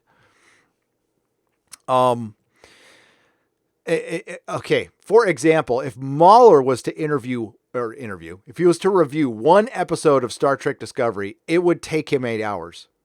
It would take him 8 hours. I've been trying to make a Star Trek Discovery Season 2 review for 3 months. And it's so long. I've gotten a little frustrated with it, to be honest with you. Because there's so much shit in each episode that's so dumb, and you can't skip it. If you skip it, you feel like you're missing something. But here we go. They've made it show. CBS and Viacom have finally finalized their planned merger. Oh, and look what they show. Spock, and they actually made the very charming Rebecca Romaine. I want it to be Stamos. I really do. You kids got to get back together. You were a good couple. You were a handsome couple. She's very charming. I like her a lot, and they made her annoying as hell. That's how bad these writers are. Variety reports that the deal was completed today and that Viacom and CBS will merge into an entity known as Viacom CBS. Wow. How many of you out there believe that they had actual marketing research to come up with that title? Viacom CBS. Paramount Pictures falls under... Why isn't it called Paramount? I don't know. I think Paramount would be better. Okay, so Paramount Pictures falls under the umbrella of Viacom. So it will now join the cable channels. MTV, is that still on the air? Nickelodeon, is that still on the air? Comedy Central, is that still on the air? And BET, together with CBS assets. Does anybody watch that shit anymore? Which includes Showtime and, of course, the streamer CBS All Ass. The combined company will be led by Bob Bakish, who is quoted as saying, "I can't wait to get on with this. It's been a long time. It's been a winding road to get here. It's an incredible collection of assets." For lack of better way to say it, why should genre fans care? One reason sticks out. And it's the size of a battered Cardassian spaceship. The merger means big things for Star Trek. Well, it would if it was good. Listen, I'll tell you right now. I hope you're listening. Sherry Redstone, is that your name? Listen, you are a strong, powerful female in Hollywood. To get by, you must have gone through a ton of shit, and I'm sorry you did. And I'm glad you finally got your company. I'm glad your dad is a Borg and he's barely alive, but he could still sleep with 2 incredibly hot women. So, I mean, there's some good genes there. All I care about is Star Trek. So I'll tell you, one human being to another, if you stick with Alex Kurtzman, you might as well take all of your money, take a leak on it, set it on fire, and then flush it down the toilet. Because that dude will never, ever, ever make good Star Trek. He won't make mediocre Star Trek. He's very consistent in his suck, but it will suck. This is the guy who directed The Mummy. The Mummy. Okay. I mean, he destroyed the Spider-Man. He effed up Spider-Man. You have to try to F up Spider-Man. 2 franchises, 2 cinematic universes he's destroyed. This will be his 3rd, but you're going to give him money. Okay. Whereas the movies and television side of the Star Trek universe had once been somewhat connected. Admiral Janeway appeared in Star Trek Nemesis, for example. Those connections ended when Paramount and CBS broke apart years ago. Because of this, the television side of Trek all featured now on CBS All Access, and the movie side of things, the Kelvin timeline from the J.J. Abrams and others, have been kept apart. Even if there's a great idea for a character from Star Trek Discovery, which there wasn't, that show up in film, it wouldn't have been possible until now. That is, now characters and events from the Kelvin timeline have complete freedom to intertwine with television and vice versa. Oh, great. Great. Oh, my God.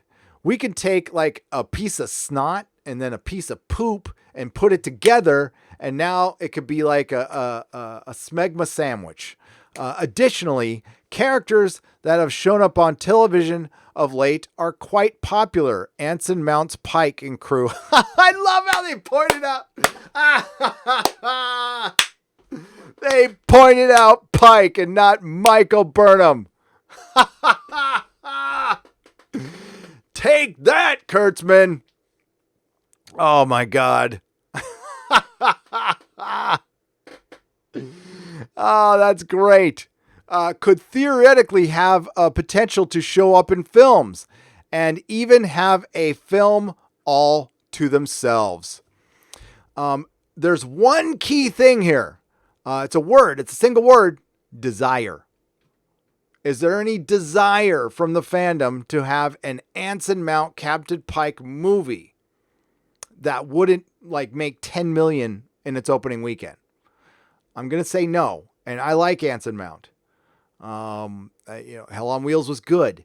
He looks like a good Captain Pike, but the writing has been horrible. So, the adventures of Captain Pike and all the rest from Star Trek The Next Generation made the leap into the big screen before their parting of the ways. And, the adventures of Captain Pike and all the rest from Star Trek The Next Generation, Picard, made a leap into the big screen before they bailed. And yeah, that didn't turn out so well. A Worf movie? Sure. An epic Deep Space Nine cinematic revival? Why not? Okay, I'm kind of down for that. But Rand Shankar,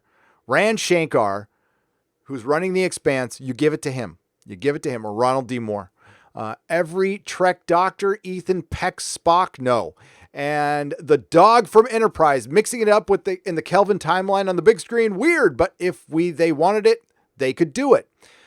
Further details of this merger and any further plans for Trek will likely be coming in the next few months, but fans can take solace that the universe of Kirk, Picard, Sisko, Janeway, Burnham, and the rest are united once more. There will continue to always be possibilities, as Spock might say.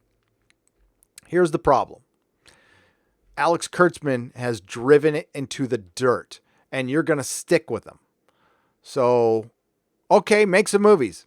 I dare you. You can hide Star Trek Discovery and Picard to an extent behind your streaming network, not tell us how many people are actually watching it. Although it's pretty easy to extrapolate. So, for example, Watchmen, which had 600,000 people watching it in the previous week, trended number 3 on Twitter. Well, Star Trek Discovery has never trended on Twitter once when it aired. So I'm guessing 600,000 people weren't watching it on CBS All Access. I'm guessing it might have been 250,000. And that's a high estimate of how many people were watching a $10 million an episode TV series. That's basically, that's a good video on my channel. So yeah, Star Trek's not saved.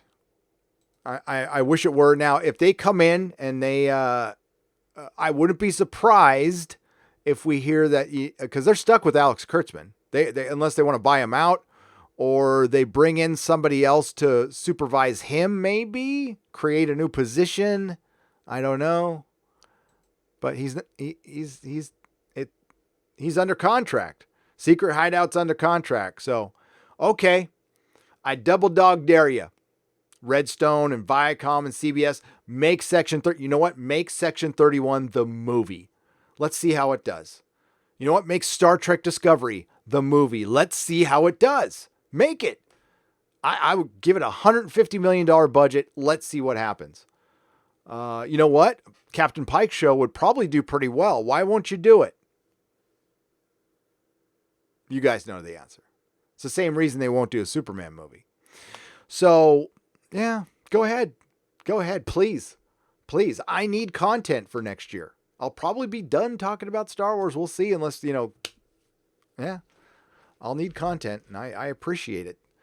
And I do appreciate Sci-Fi Wire, because they're the ones who admitted that they were shills. Shiltastic. It sucks. I hate to give that news. Now if it changes, if somebody comes in, swoops in and takes over Star Trek and they're halfway decent, I will be happy. If it's, you know what? I bet you. By the way, I'm sorry I didn't mention this. I put in my video. DC Fontana passed away 2 days ago. Rest in peace. Thank you, the First Lady of Star Trek, a real talented female. She had to change her name in the 60s because she had to deal with real bullshit back in the day, not this bullshit that they're crying about now. And you know what she did? She worked her ass off. She made great Trek. She was a great lady, lived a good long life. Thank you for everything you've done, DC Fontana. Thank you.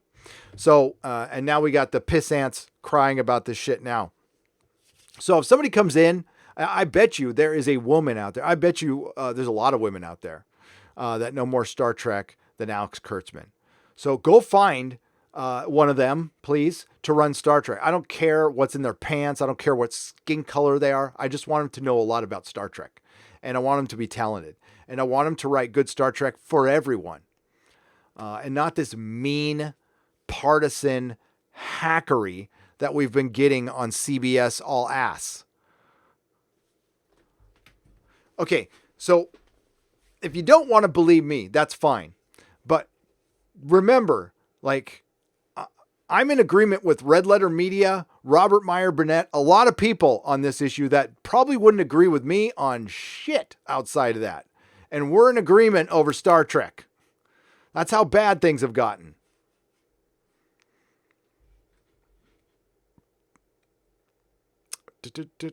Okay, so Ruin of House Roundhead for $4.99. Check out Pistol Shrimp's channel and watch their 20-minute video where they put Tommy Wiseau in Star Wars. It's hilarious. Oh, yeah, you brought that up. I haven't seen it yet, but thank you, Sir Ruin of House Roundhead. I appreciate it. Tommy Wiseau's funny. Yeah, I mean, do you ever seriously wonder, like, does he have a condition or something? Or is he just wacky guy? Or is he, is there something going on there? You know, little touched, a little afflicted. V for $1.99. Daredevil season 3 greater than season 1? No. Bullseye, Fisk were amazing. No. I honestly, Daredevil season 3 is not better than season 1. Actually, I don't like Daredevil season 3 that much. He wasn't in his costume. Bullseye, It was better than most of the Netflix stuff, V. It was good. But I haven't watched it since. I've watched Daredevil season 1 all the way through like 7 times. Daredevil season 1 is the best thing Marvel has ever put out. Period. Bullseye was good. Fisk was a little cucked in season 3. Sorry. There was a little bit of that 2019 stuff in there. Not anything to completely derail the show, but it was there. But no, I'm glad you liked it. And we can agree to disagree. That's okay. For $1, message retracted. Sorry. SJ Shady for SJ Shady 0169 for $5. Hi, Gary. Great content. Thank you. Glad you tell it like it is. Wanted to know, are you familiar with Red Dwarf, sci-fi comedy? If so, what are your thoughts?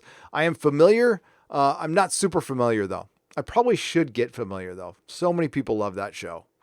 But I'm not that familiar with it. But maybe I should be. You know, I'm watching less new stuff and watching more old stuff. Somebody sent me Blake 7, the complete series. I'm embarking on that over the holidays, and I will do a full review on that, and maybe Red Dwarf will come later. But I actually owe my patrons a bunch of Doctor Who reviews, and I'm going to review all the Christmas specials, except for Jodie shit. I'm not reviewing that again. Not ever again. I already have to deal with that on the 1st. By the way, yes, I will be live right after Doctor Who airs in the UK. I have a way to watch it in the UK. So you can join me here. It's Sunday. It's going to be 11 a.m. Pacific time, New Year's Day.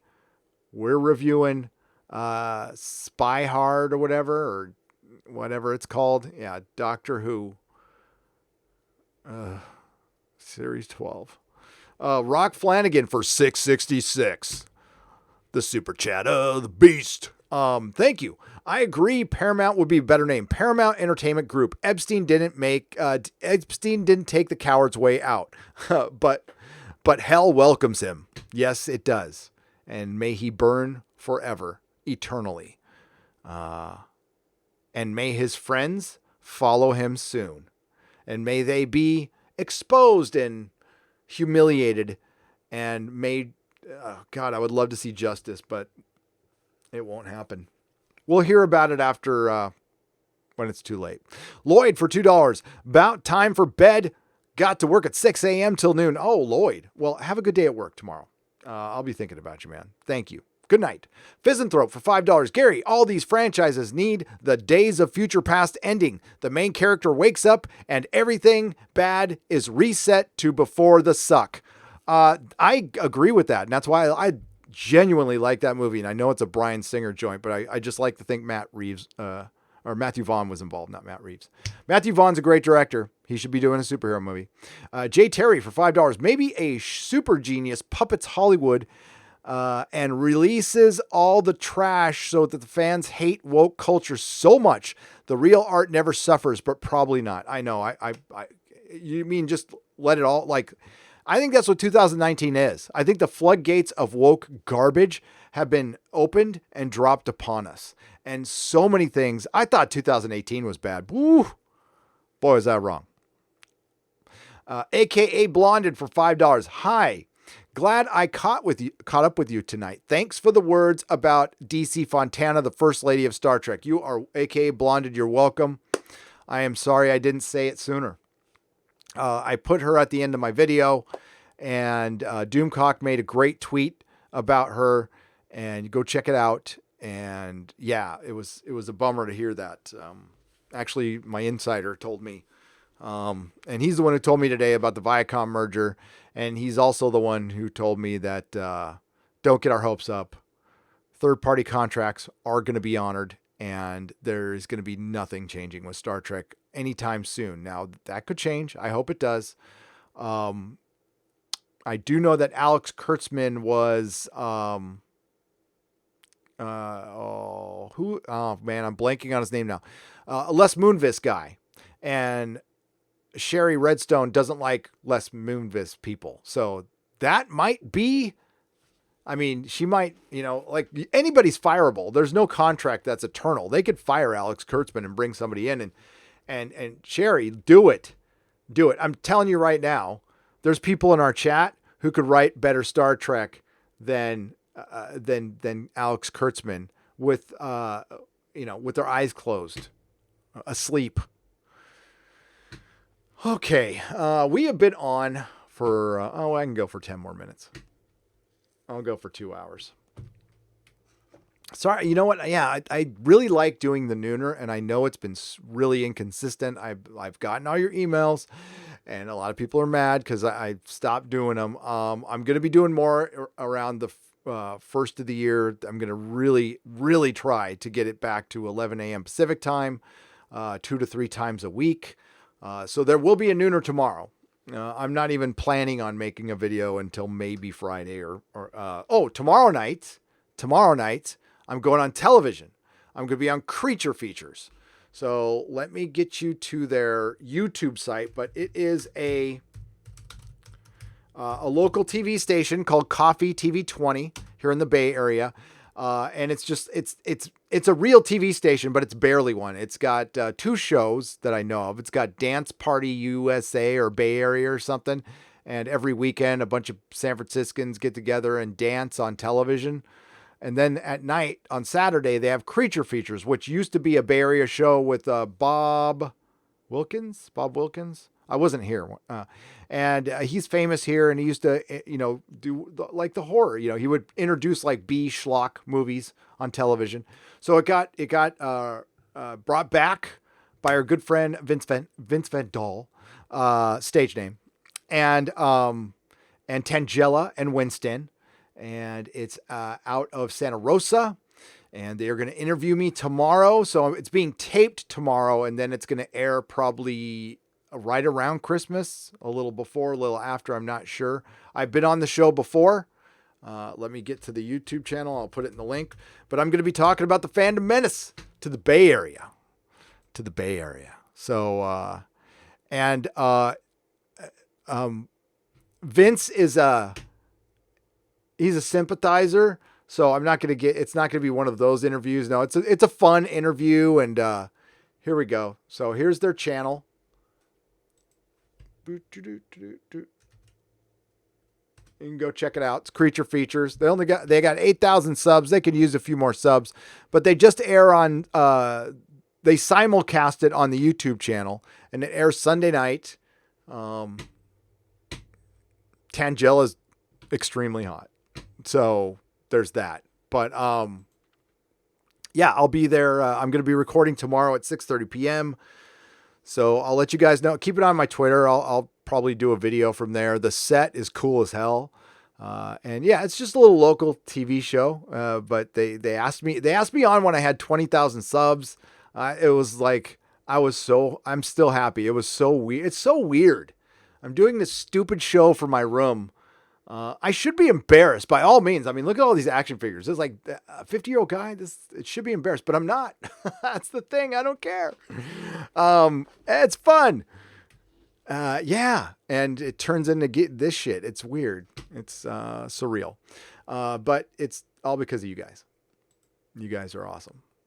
So yes, I'll be doing that tomorrow night. And, The Midnight Gardener. May the Schwartz be with you, from Chattanooga, Tennessee. The Midnight Gardener, hail from Tennessee, man. Or hail to Tennessee, sorry. It's been a long time. So I drove through the Smoky Mountains when I was a wee lad, long time ago. But thank you, Fenna, for 20 pounds. Been a guest on EFAP a couple of times and am absolutely behind the fight for good content. Sick of soft-minded dolts poisoning the wonder of storytelling, infesting otherworldly stories with earthbound politics. Fenna, I am sick of it too. I'm fed up. As a matter of fact, that's why I was quiet for a long time, because I didn't want to get into the fight. And then Doctor Who changed, and that was it. I was like, fuck this. I'm so mad about this, and nobody can say anything. The Doctor turned into a woman, and everybody's afraid to say the truth. This is stupid. It's cringe. It's terrible. Yes, there might be some people who genuinely like it. Oh, think of all the little girls. What about the little boys who hate the decision, by the way? And the vast, vast majority of them do, including mine. So, yeah. And to play this little cosplay Doctor, and to do it in such a meaningless way. It's just bad. It's political. And they didn't even give Jodie, honestly, a chance to win some people over, because they're like, no, we're going to lean heavily into the partisan politics. Screw you. BBC Diversity Initiative. And yeah, the BBC used to be the gold standard of television is now just woke garbage. And I'm sick of it too. And you know what? Sitting back and shutting up doesn't get anything done. Ever. War Shadow for $5. Hi, love the channel. Care to comment on the new Jar Jar Abrams interview claiming Finn and Poe will be gay for each other in Rise of Skywalker? I thought he said no. Did he say yes? I thought I did see an article where he, let me go on. Let me find aisle 9.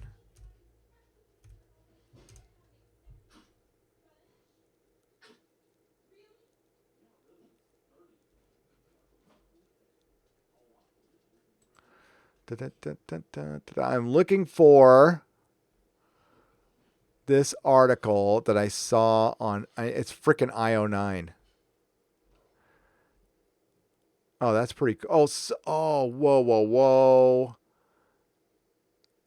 Oh, dude. Force Ghost Jeremy. Somebody ripped off your idea, dude. There's a 80s thing right there. That's from today at 8 p.m. So Force Ghost Jeremy cut the A-Team to the Mandalorian, and somebody made an 80s thing to it. I guess they don't know. Force Ghost Jeremy doesn't own the idea, but he might want to check that out. Oh, I saw it in here. somewhere. IO9 said, alluding to LGBTQ is not enough in Star Wars. Honestly, I don't like alluding to any kind of romance in Star Wars. Let me find it. Alluding LGBTQ IO9 Star Wars.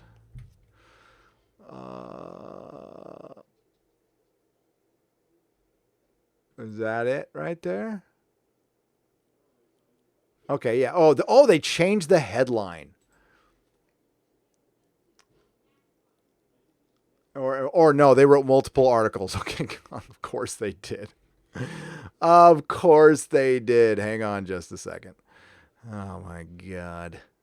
Freaking Gizmodo. Shameful site to begin with. I'm sorry I'm even going here. I apologize in advance. Here we go. All right, so Star Wars movies. Wait, is that off center? My bad.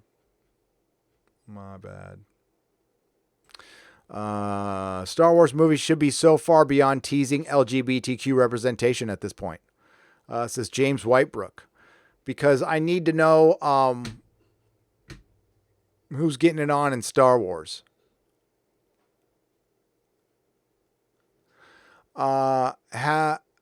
TV shows have brought with it a renewed focus on presenting diverse characters in the galaxy far, far away, be it across the spectrum of gender, race, or sexuality. While there have been strides for the latter, they have yet to come to the big screen. So, having no problems with anybody who identifies any way they want. I don't care. I've never cared. I don't care who marries who. But just don't tell me what to do. Ever. And we're good. But like Star Wars, I know their counter argument to this, but sexualizing Star Wars is something that shouldn't be done. And I know the counter argument. I'm very aware of it. This isn't about sexualizing. It's about normalizing. Well, if it's here and there once in a while, like it is in real life, sure. I think in certain aspects, things are forced, certain things are overrepresented, certain things are underrepresented. What's underrepresented now in Hollywood is talent. And I think that's something Hollywood should focus on. But you know what? They're so caught up in this stuff, they're gonna lose the thing is, what Hollywood should have done is not listen to anybody and, just naturally do it. Just naturally do it, naturally normalize it like they have been over the last few years. But for the interest groups, that wasn't enough. And they don't care. They don't want more representation. They just want to talk about it. They want to bring attention to themselves. And this is a way for the access media to assert power over these giant corporations, making them look bad. It's the last thing they've got because the access media is losing their influence every day. So that's why they ramped this shit up. That's why they're asking Billy D. Williams about his what he identifies as. You want to know why? Because this is the only thing that gives them power anymore. They have none. They have no influence. So what they're doing is it's like an abusive relationship. They're guilting Hollywood into doing all this crazy shit that's costing them millions, billions.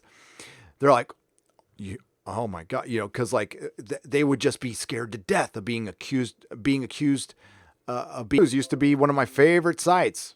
I haven't been to that thing in years. Who gives a shit about? It probably still ranks. Who gives a shit? The funny thing is, as many subs as Jeremy has or Doomcock has, I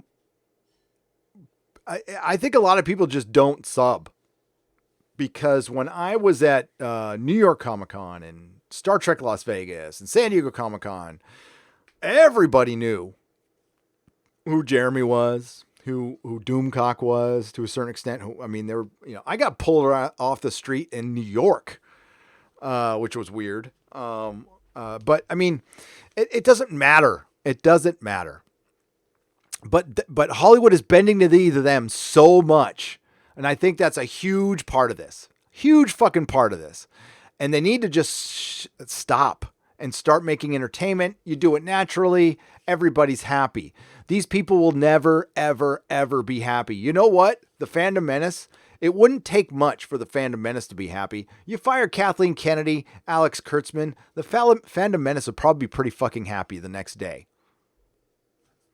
You know what? Just don't make things woke. You can make them, fill them with representation and all the other stuff. Just don't make it woke. Like the Black Widow film. If you make just a Black Widow movie, kind of like Winter Soldier, where she's kicking a lot of ass, and you know what? We're not bringing in woke politics and making men or women look bad, making anybody look bad, just telling a Marvel story. I would think that's great. That would be fantastic. It still looks kind of boring to me, but it still would be great. But yeah. So here we go. The new era of Star Wars at the box office, amplified by a legion of new books, comics, and video games and TV shows. Is this going to be in a comic book, by the way? Be it across the spectrum of gender, race, blah, blah, blah. I don't care. It's not like we haven't been talking about earnest about the LGBTQ plus rep Star Wars. God, this doesn't. The thing is, it's so obvious. This doesn't. It's so political now. It's so overtly political. Just say so. Just say so. Although fandom drove the cover, and you know what? Because, like, I don't know, the gay people I interact with in San Francisco, I've never heard them once say, you know, I really need to see a gay person in Star Wars. Not once have I heard them say that.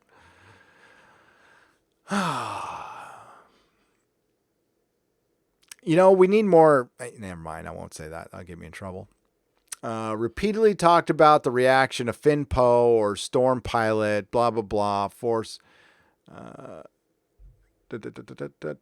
years later, little has changed. Marvel Comics Dr. Aphra, which is a ripoff of my character, by the way.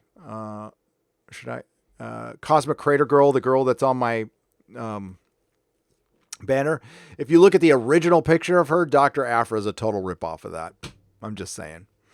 The reveal itself, clumsily handed given the creative moment. So she was a lesbian or something like that. I'm just looking for when Jar Jar says, Finn and Poe's relationship to me is far deeper than a romantic one, Abrams told Variety in a recent interview when asked about the new film. See, I had to get by 7 fucking paragraphs to get to this. It is a deep bond that these two have, not just because of the trial by fire in which they met, but also because of the willingness to be as intimate as they are, as afraid as they are, as unsure as they are, and still be bold and still be daring and still be brave. What the fuck does that mean? So they're gayer than gay? I mean, like, what does that mean? It is a deep, I mean, like a band of brothers bond. Yeah, because that's what I get after watching The Force Awakens and The Last Jedi. I mean, I get a bond, like fuck Saving Private Ryan, you know, forget it. No, forget Enemy Mine at the end, you know, that bond. No, I get it from Finn and Poe. Forget Dumb and Dumber, that bond. I get it from Finn and Poe. Boyega added, it wouldn't be too weird to present the characters as a couple. They are just platonic at the moment. But while Boyega, who has more than happily fueled fans' love of the chemistry between himself and Isaac on and off screen with adorably fun Instagram skits. Oh, Instagram skits. Oh my God, I hate Instagram. During Rise of Skywalker press tour, left the potential open for future stories. Oh my God, could you remember back in the day when there was Luke and Han? It was Huk, or Lon. Yeah, I remember when we were shipping Luke and Han and their cute little Polaroid posts that they would put up back in the 70s. It was so adorable. We have not progressed as a society. During Rise of Skywalker's press tour, left the potential open for more stories. Oh yeah, comic books. We're not going to tell the story within our movie. Don't be crazy. Isaac instead directly addressed his own disappointment that the Star Wars had chosen not to capitalize on the potential it had to present 2 of its current major characters as explicitly queer. Personally, I kind of hoped and wished that maybe they would have been taken further in the other films, but I don't have control. So this is how Jar Jar Abrams wins in Hollywood. I'm going to repeat what he said. Finn and Poe. So they go, why aren't Finn and Poe gay? Jar Jar Abrams responds, their relationship to me is far deeper one than a romantic one.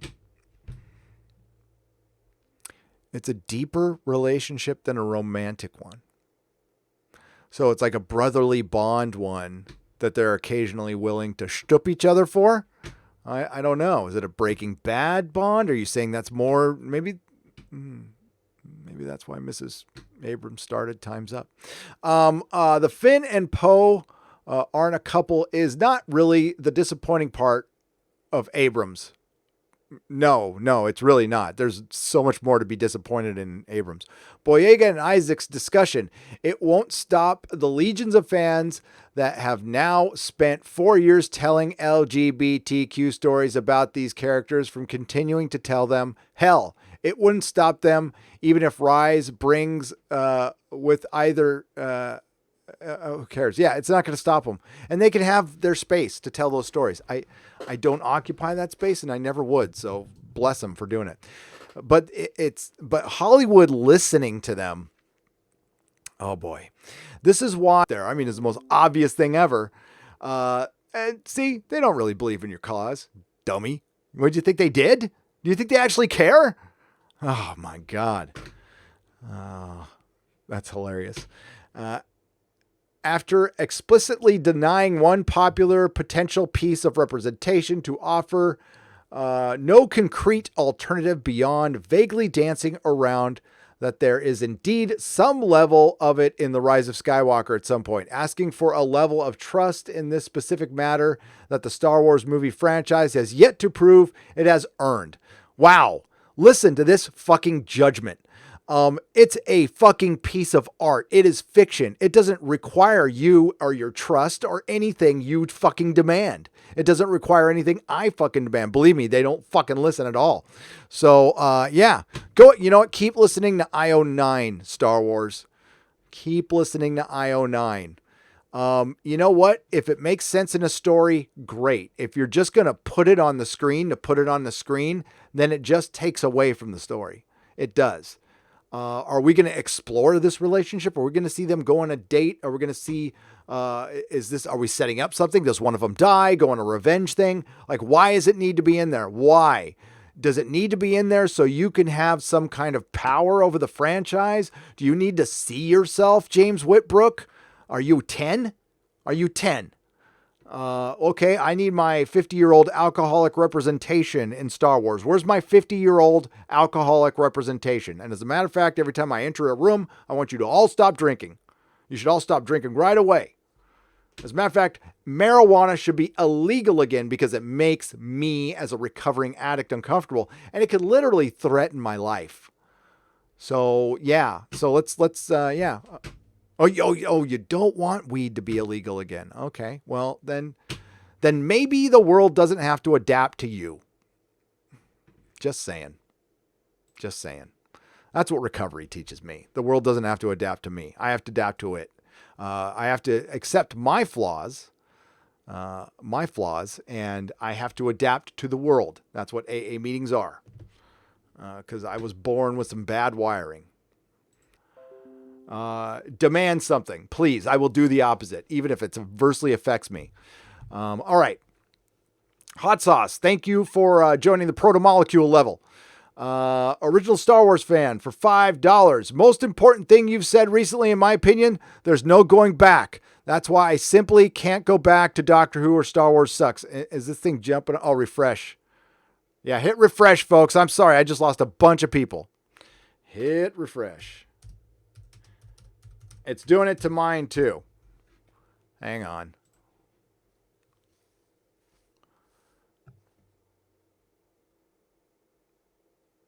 There we go. Damn, lost a bunch of people on that. That sucks. Oh well, that's life. Thank you for all who hung in there. I appreciate you. Cuban 7 necktie for $5. Hi, Gary. The super chat should be much more. Oh, no, it doesn't. I appreciate anything you guys give, really. I appreciate all you do. Thanks for all the way for keeping it real. We got your back. Your pal in Pittsburgh, Jose. Jose, thank you for having my back. I got yours too. I appreciate you. Thank you. All the way in Pittsburgh. That's cool. I saw my Chargers beat your Steelers in the AFC Championship in 1994. Shouldn't have won the game, man. The Steelers kind of thumped them all game, but Chargers got lucky and went to the Super Bowl. And then they got their asses kicked by the 49ers. Greatest thing in Charger history. Yeah, it's all your fault, War Shadow. I went to that article. Heart Sauce, thank you for becoming a member again. Thank you. Original Star Wars fan for $5. Most important thing you've said, is there's no go back. Thank you, original Star Wars fan. Thank you. Thank you again for the $5. Then there is no going back. You can't. They still could have expanded on it and been nice. It was all there for them. They did it the hard way. They thought they were doing it the easy way, and you know who told them to do this? Jar Abrams. I guarantee you the person who got rid of the EU is Jar Jar Abrams. Kathleen Kennedy probably didn't even know what the fuck it was, but she listened to everything he said, and he doesn't like canon because it requires him to do fucking work.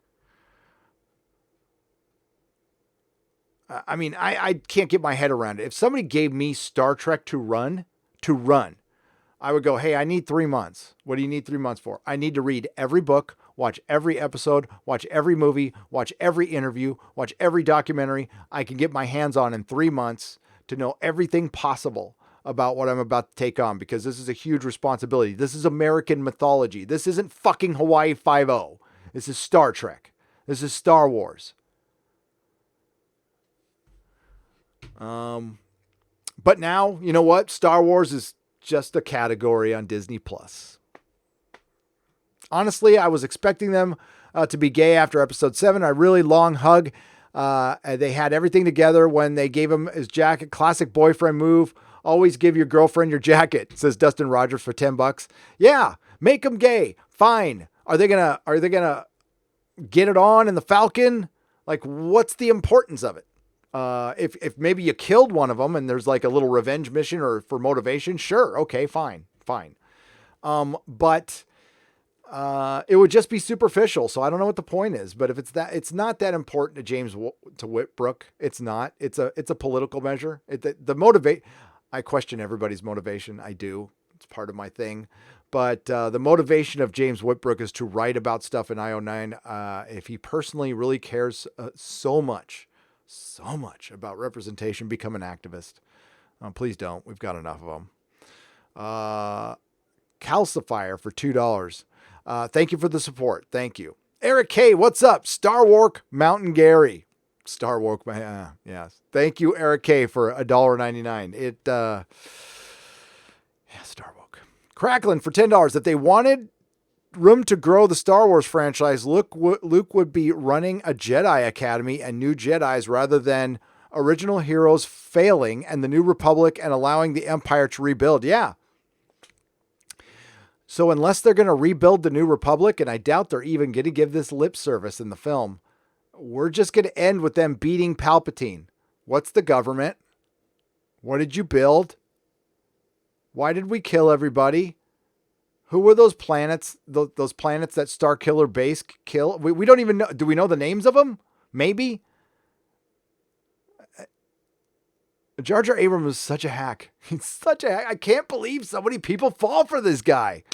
God. Gary, have you ever thought of creating your old sci-fi content? Maybe a series down the road. I've had a comic book I've had in my head for all my life. If I could make something out of that, if I had the budget and somebody to actually write the story for me, because I was going to make it a comic, but it got too big for me. It's like epic fantasy now, because I've had this notebook that I just added ideas to and timelines and everything, and it's called Dark Legion. But I mean, that was no. I want to just be YouTube. I just want a YouTube. I'm good. I'm happy commenting on this stuff. That would take away from from this. I'm already not doing this enough. I need to do it more. So we're gonna cut this one short right there. Thank you, Orville Nation. I'm sorry the thing farted out on you, everybody. I thank everybody for joining. Nooner tomorrow, 10:30 a.m. 10:30 a.m. Be here. I will be on the air tomorrow. And then afterwards, I think Doomcock is going to be on tomorrow night at 5 because he's not going to do his Friday show. So there'll be no Exozone. And then Friday Night Tights, of course, Mandalorian, all that stuff. Thank you all for the super chats. Thank you for the memberships. Thank you all for watching my video. I don't know if anybody's going to watch that video today. I worked on it for 4 fucking days. So I'm glad you guys did. I'm really glad you liked it. So thank you all. You are wonderful. Thank you to the Modrotics. Quarter Black Garrett, how are you? Write a book and self-publish for fun. I might. That's the best way. Do it for fun. Hey, Gary, keep up the great work you are doing. Hail the Fandom Menace. Much love from Canada. Hail Canada. And thank you. And the Fandom Menace has been doing some fantastic work. Jeremy's doing great work over there. All the Geeks and Gamers crew. Mary. Like I said, Ryan is... Nyla Shadow, what's up? Thank you. Thank you, Mark Lurzeth and Ryan at RK Outpost. Please subscribe to Ryan. Chris Persia, how are you? Thank you. RK Outpost, Ryan Jeremy and I talked him into YouTubing and he's doing well and it does my heart good. He's really taken to it. Did I see Mikey Woods? Kaylee, the Cinema Queen, is here too. What's up? So the Modrotics, Quarter Black, I'll talk to you soon, man. I'll call you. I'll call you or message you. But until next time, everybody, please go to nerdrotic.com for my live stream schedule. Please like, share, and subscribe. Please make sure you're still subscribed, especially over the next 5 days. Again, YouTube is going to be scrubbing those old subs, and there's a lot of collateral damage. So please make sure. And I will see you in the next video. And remember, not all who wander are lost.